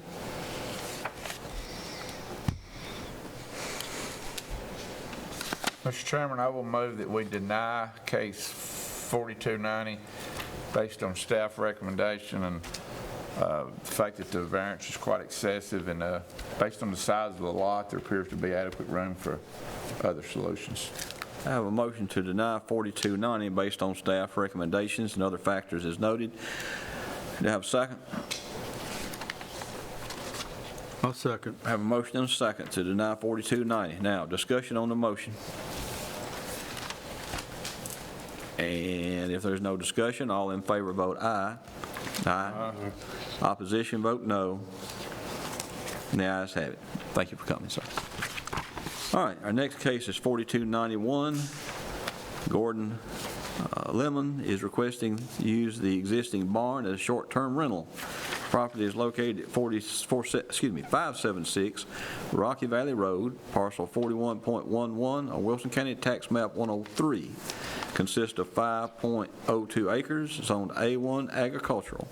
Get staff recommendations on 4291. Applicant is requesting to use the existing barn as a short-term rental.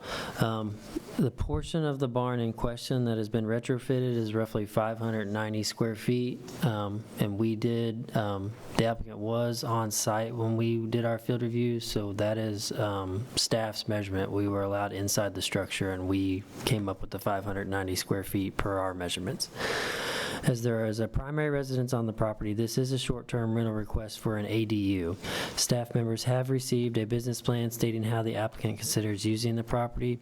If the use is granted, staff recommends the business plan be made part of the approval and put the applicant on notice that if there are any changes to the structure or expansion to the use of the property, the applicant must appear before the board with a revised plot plan and business plan for approval. The applicant does not have a caretaker, or does have a caretaker, my apologies, who resides within 10 miles of the short-term rental. If the board approves the request, the applicant must provide contact information to WEMA, County Zoning Office, and the County Sheriff's Office. The short-term rental is listed as a one-bedroom, two-bath with a limit of 2 guests. Typically, the board will allow 2 guests per bedroom. Airbnb short-term rentals are used permissible on appeal in the A1 zone district with a minimum acreage requirement of 2 acres. Given the language in the zoning ordinance, staff can recommend approval of the short-term rental use. If the use is approved, the board typically approves the first-time request for a period of 1 year. Okay, who's here to represent 4291? Good morning, Gordon Lemon. I am at 576 Rocky Valley Road. I wanted to clarify, you said 1 bedroom, 2 bath? It's 1 bedroom, 1 bath, the short-term rental? No, apologies, yeah. Okay, anything you'd like to tell the board, sir? Nope. Questions from the board for the applicant?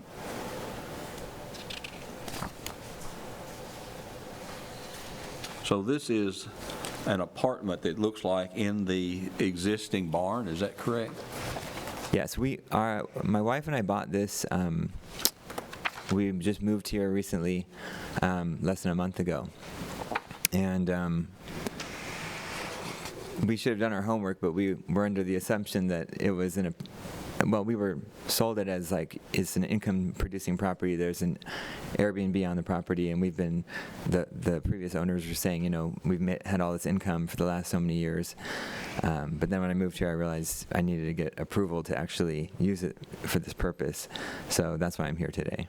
So this is for the barn, but is the septic system separate, or is there one septic system for the house and the barn? I believe it's one septic system for the house and the barn. And do you know how many bedrooms the septic system is designed for? The permit says 3. 3 bedrooms. And how many bedrooms are in the house? There are 3 bedrooms in the house, and there's, the ADU has 1. So where do you get the septic capacity from a 3-bedroom septic system when you're already using 3 bedrooms in the house for an additional auxiliary dwelling unit?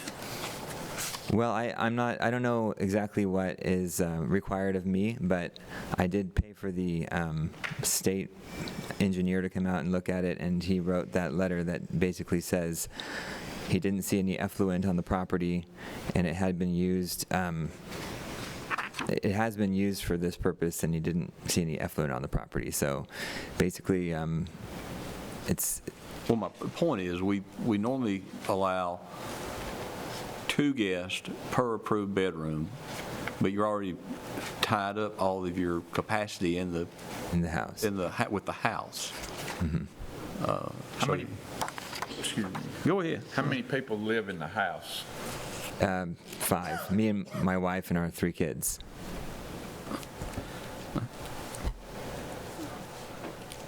Other questions for the applicant? I got one. Never mind, I see 5 acres. It's a 5-acre lot, right? That's right. Okay. So I'm assuming if 5 people live in the house, you're currently occupying all 3 bedrooms in the house? Yes. Other questions? Anyone else here wish to speak to 4291? If not, we'll close public comment and turn to the board. What's the guidelines on an ADU outside of being a Airbnb? When you hook the ADU, does it?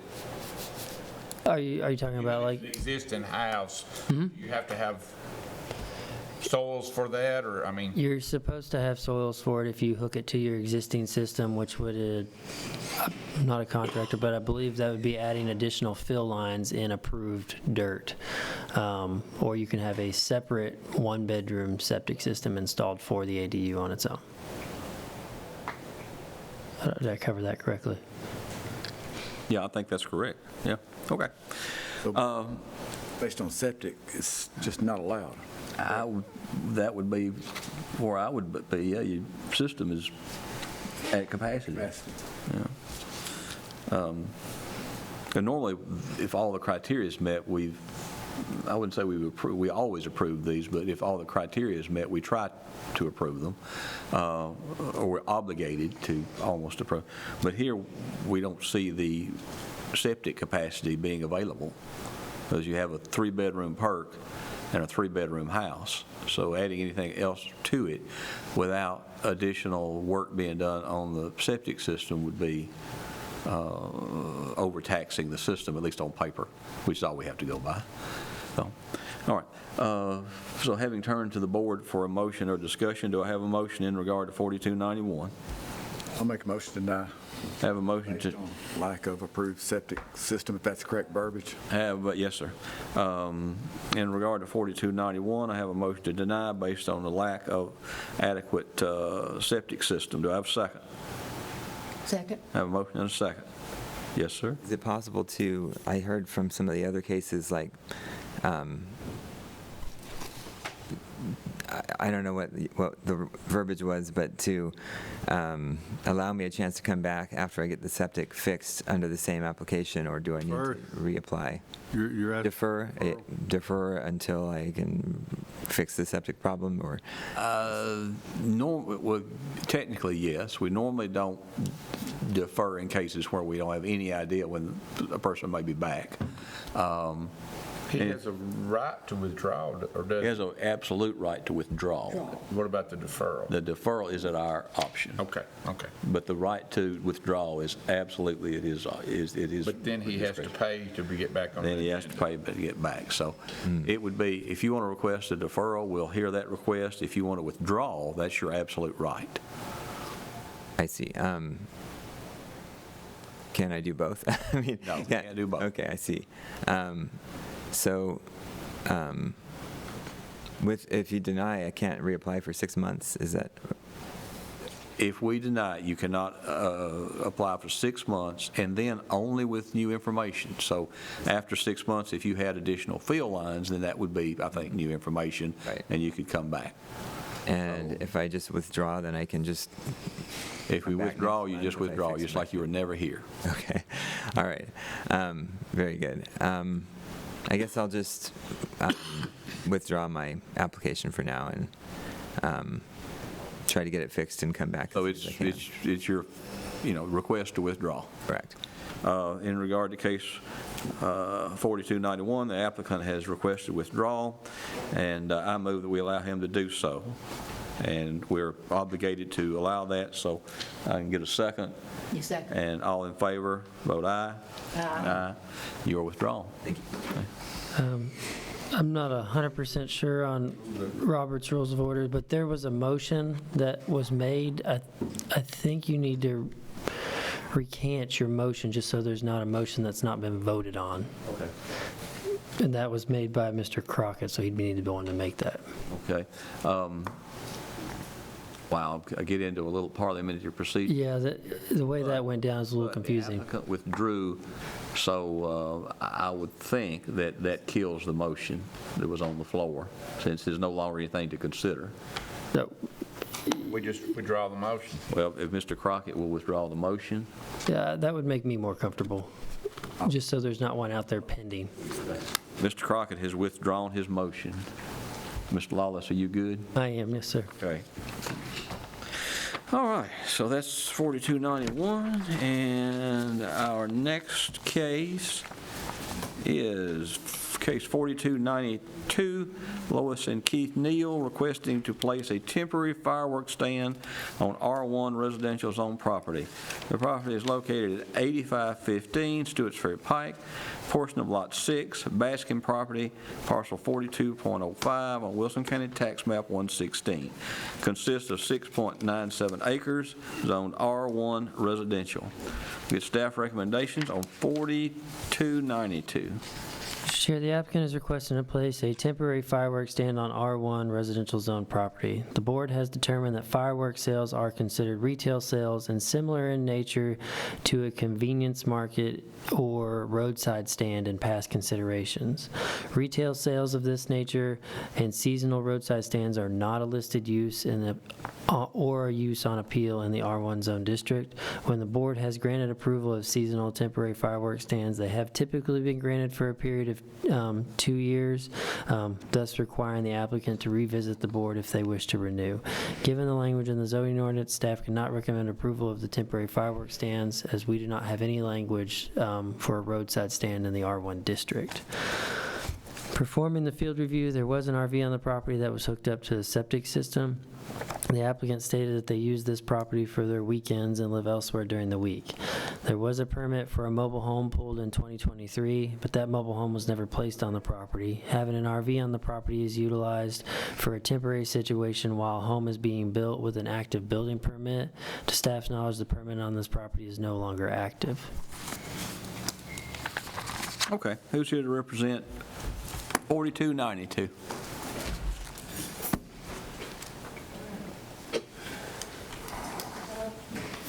My name is Melissa Neal. 320 Shorter Road. And are you the owner? Okay. Anything you'd like to tell the board? Okay. So in the language of the ordinance and the ordinance manual, all zoning types are not approved or prohibited as far as fireworks tents. And I feel like the language of our publication that it's a use not listed really isn't fair, because in the manual, like other zoning types, it should have been listed as J, other similar uses as reviewed and approved by the Board of Zoning Appeal. If this was agricultural property, it would have been under DD, other similar uses as reviewed and approved by the board, approved by the Board of Zoning Appeals. If it was commercial, it would have been H, similar uses considered by the Board of Zoning Appeals to be consistent and compliant with those uses herein included. So whether it's agricultural, residential, or commercial, it's not necessarily a permitted or prohibited use as far as the zoning ordinance manual or anything that I found in it. Honestly, we're just looking to make money. It's 7 acres. Our neighbors are okay with it. I don't think it's a big deal. They did come out. And yes, there should still be a permit because I went down to zoning probably 2 months ago, and she told me to come in August in regards to the mobile home. We were putting a mobile home on there.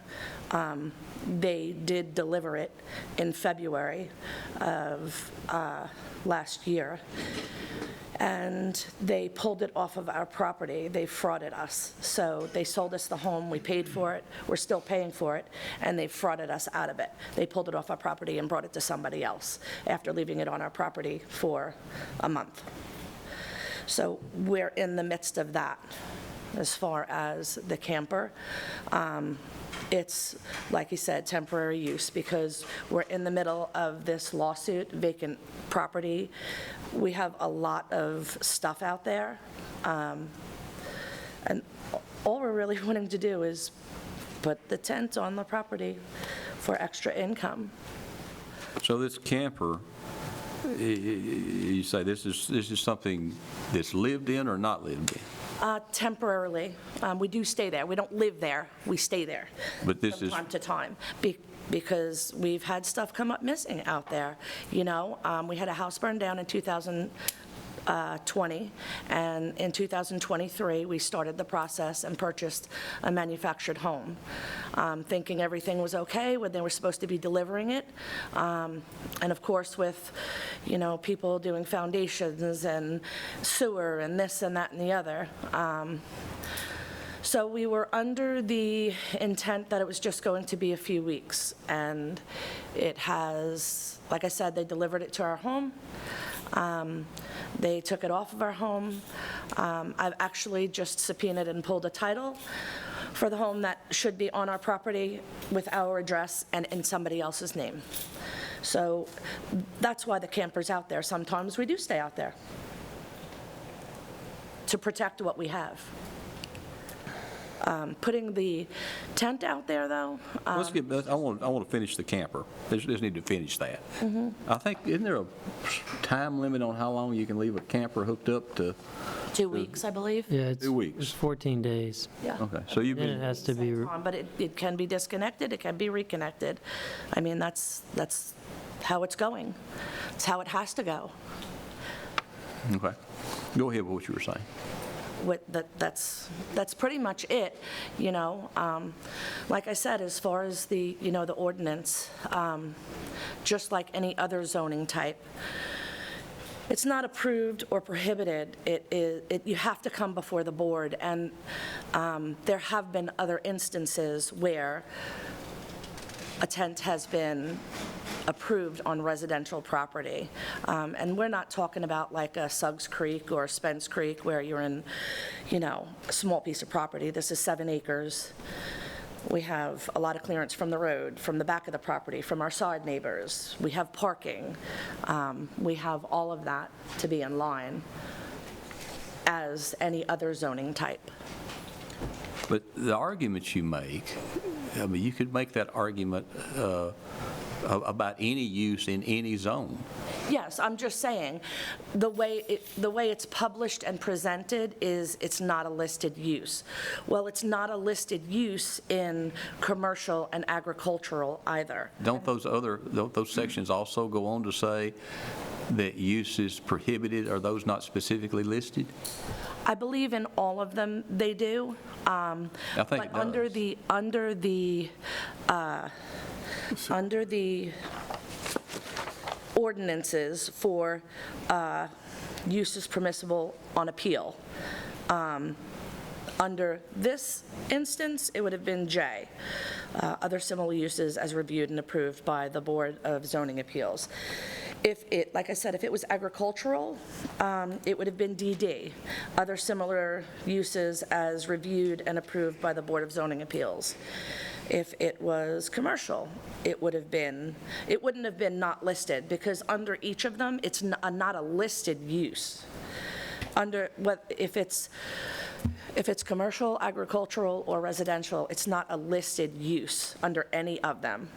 For all zoning types, you have to come before the board, and that's really all we're doing. I just said the way it was published and the way it's being presented is it's not listed, which is true, but it's also, in other instances, in cases that I've looked at, the way it was published and presented to the board is a use upon appeal, which it also is a use upon appeal for residential in the zoning ordinance manual. I don't think I agree. All of those sections say, roughly the same thing at the end, or other similar uses, that the board may approve. Well, when I looked back at prior ones that were approved and recorded,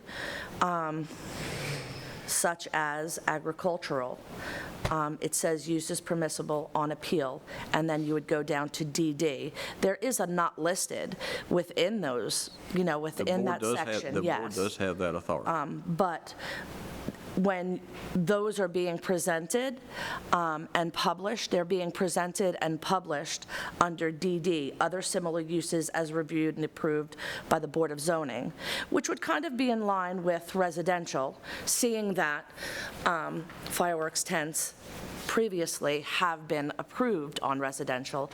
Are they all the time? No. Most of them don't fit the situation we have, 7 acres, parking. I can answer the question why they're proposed on DD and agricultural and not J and residential, if you want me to elaborate on that. If you wish, you're not required to. Well, for like an A1 zone district, back when fireworks stands started becoming a thing, they were interpreted as a similar use as a roadside stand, which is a use allowed, which is that's where it's other similar uses. That's where that definition is coming from. In R1, we don't have roadside stands or anything that we can attach a fireworks stand to a very similar use in nature. And those are similar uses by our interpretation is because it's a very seasonal use. Fireworks stands are typically only available for a month. They've been interpreted as the same as somebody selling Christmas trees on their farm for a roadside stand. That's typically for a 30 to 45 day period.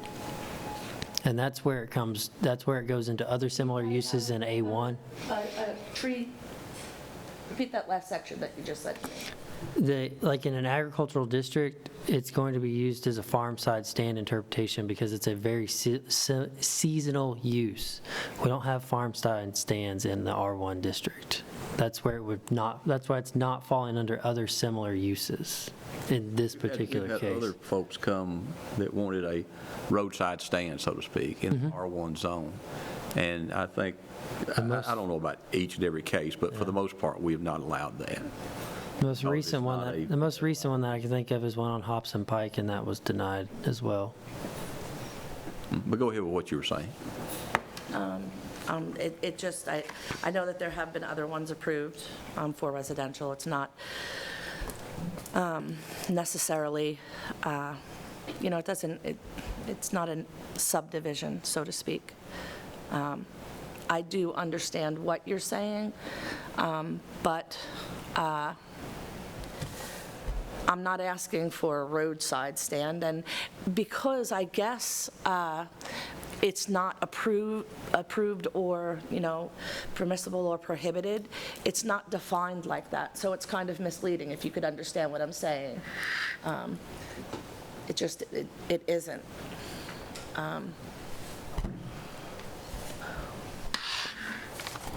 I'm trying to, beg your pardon? I'm just thinking to myself, he said that permit for the house is no longer, Yeah, he said it was no longer in force. and I went about a month or so ago and spoke with the lady, and she said it was, and then I had to come back in August to request that they extend it because of the circumstances. Yeah. All I know is what they've told us. Yeah. He said it's not in force. Typical, like a mobile home, a permit is valid for 2 years? 2 years. If there's no progress made in the first year, that's 2 years with valid progress.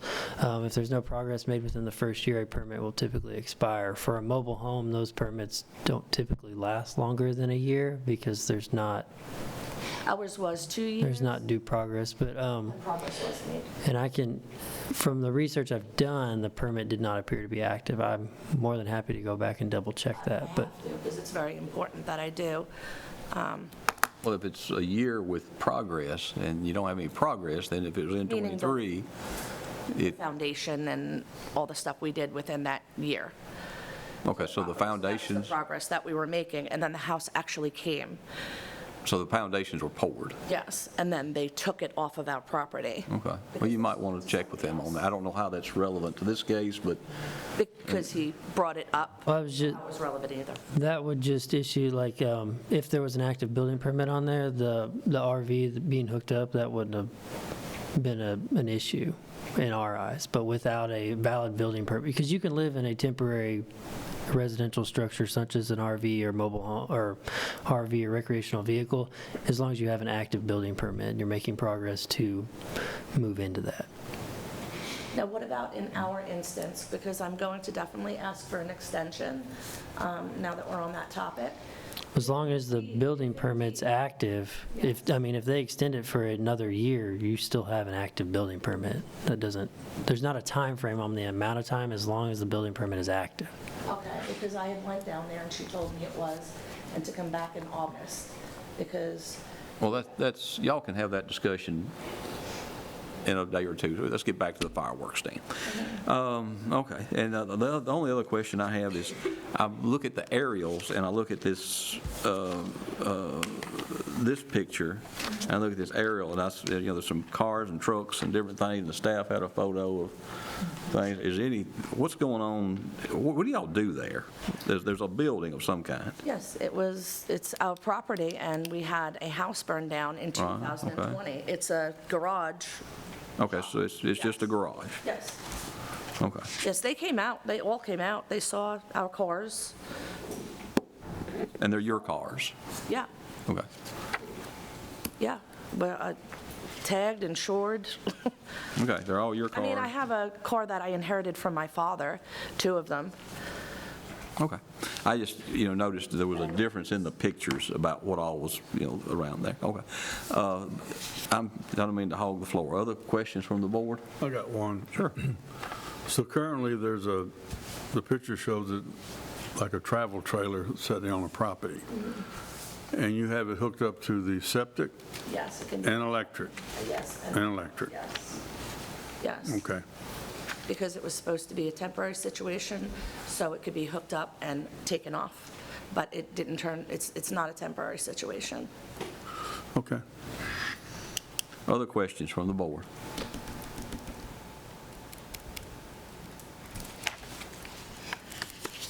Okay. Anyone else here wish to speak to 4292? Neil? Yes, sir. Come forward, please.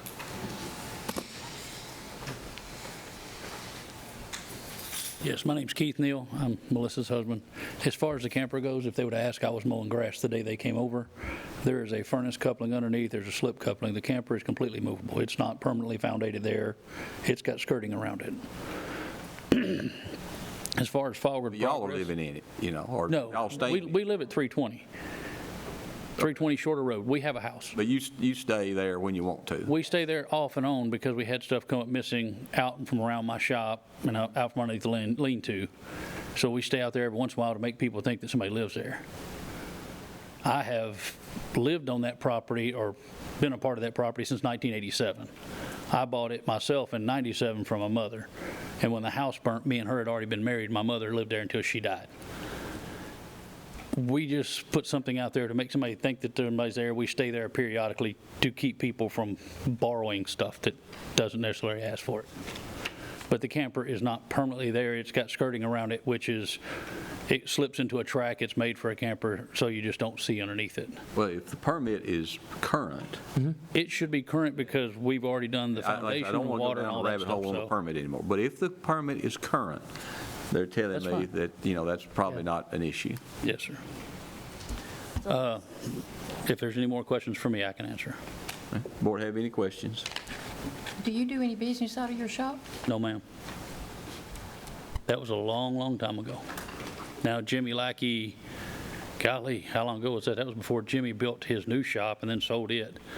But he came to the board and got a permit to work in my shop temporarily until he got his shop built, but I haven't done anything in my shop in years.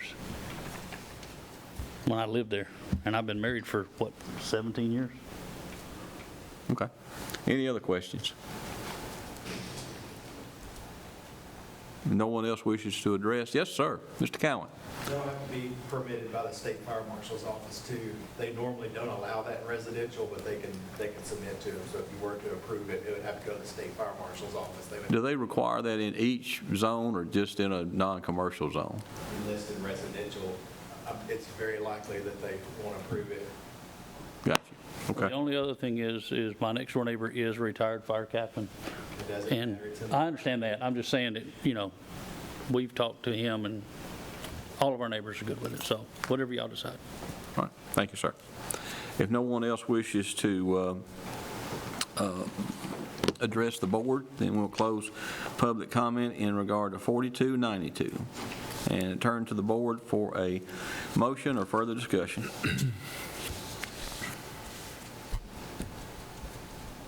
The only, make a comment, the only concern I have is they may have a neighbor or two on either side say, okay, but what about the other neighbors on the street? I'm looking up here at probably 8 or 9 parcels.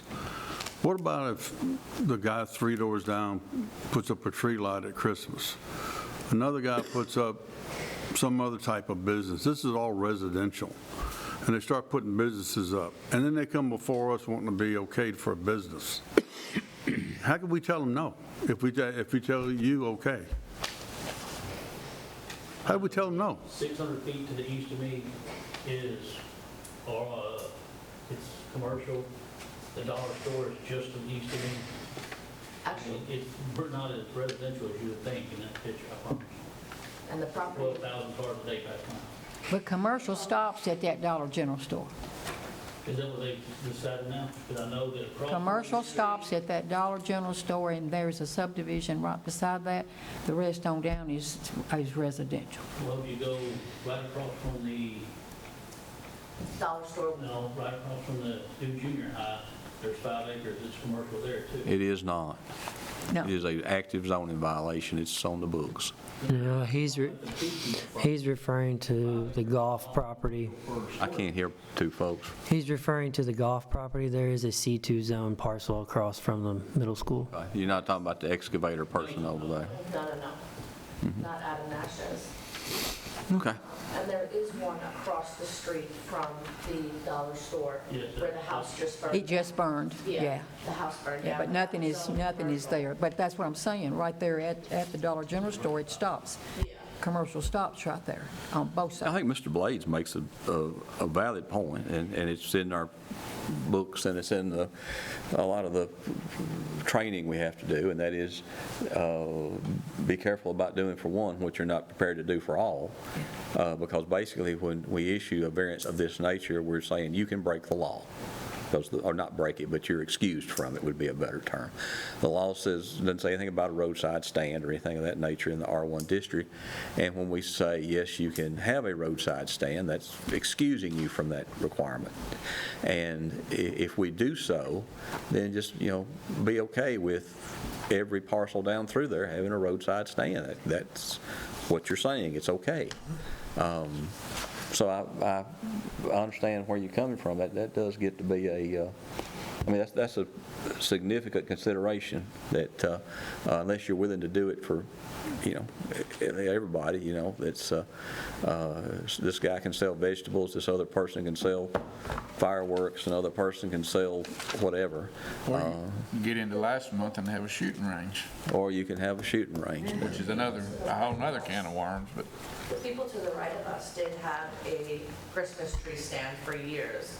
And, people literally parked on and drove across our front lawn. It's not a situation in an area where I don't think any of us are concerned about that. None of them are. We were not concerned necessarily about the Wright's Christmas tree farm for years. They sold it off of their farm, and we had people driving in our yard and whatnot.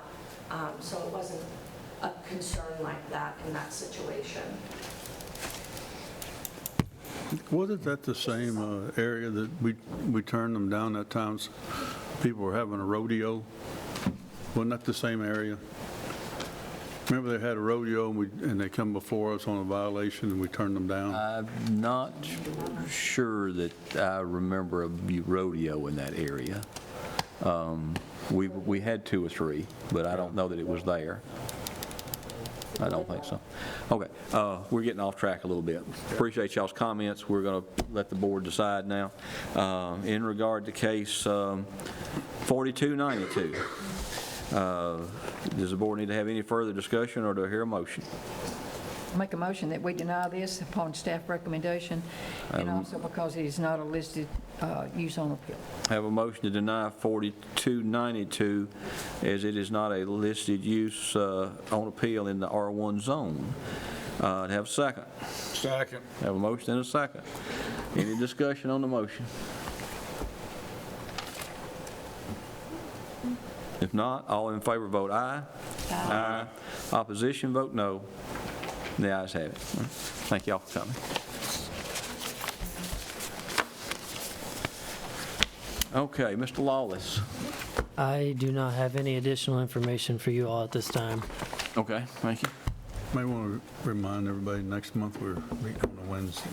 That's true. Next month is a odd month because of a holiday, so we're meeting in...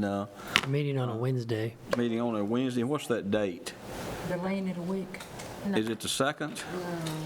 No, it would not be that. 18th, I believe. 18th. I have it on the 18th of next month, the 3rd Wednesday next month. That's what's on our calendar. That would be correct because... 19th is Juneteenth. Yeah, 19th is a holiday. Okay. All right, so A, we'll see y'all next month on the 18th, and B, we are adjourned.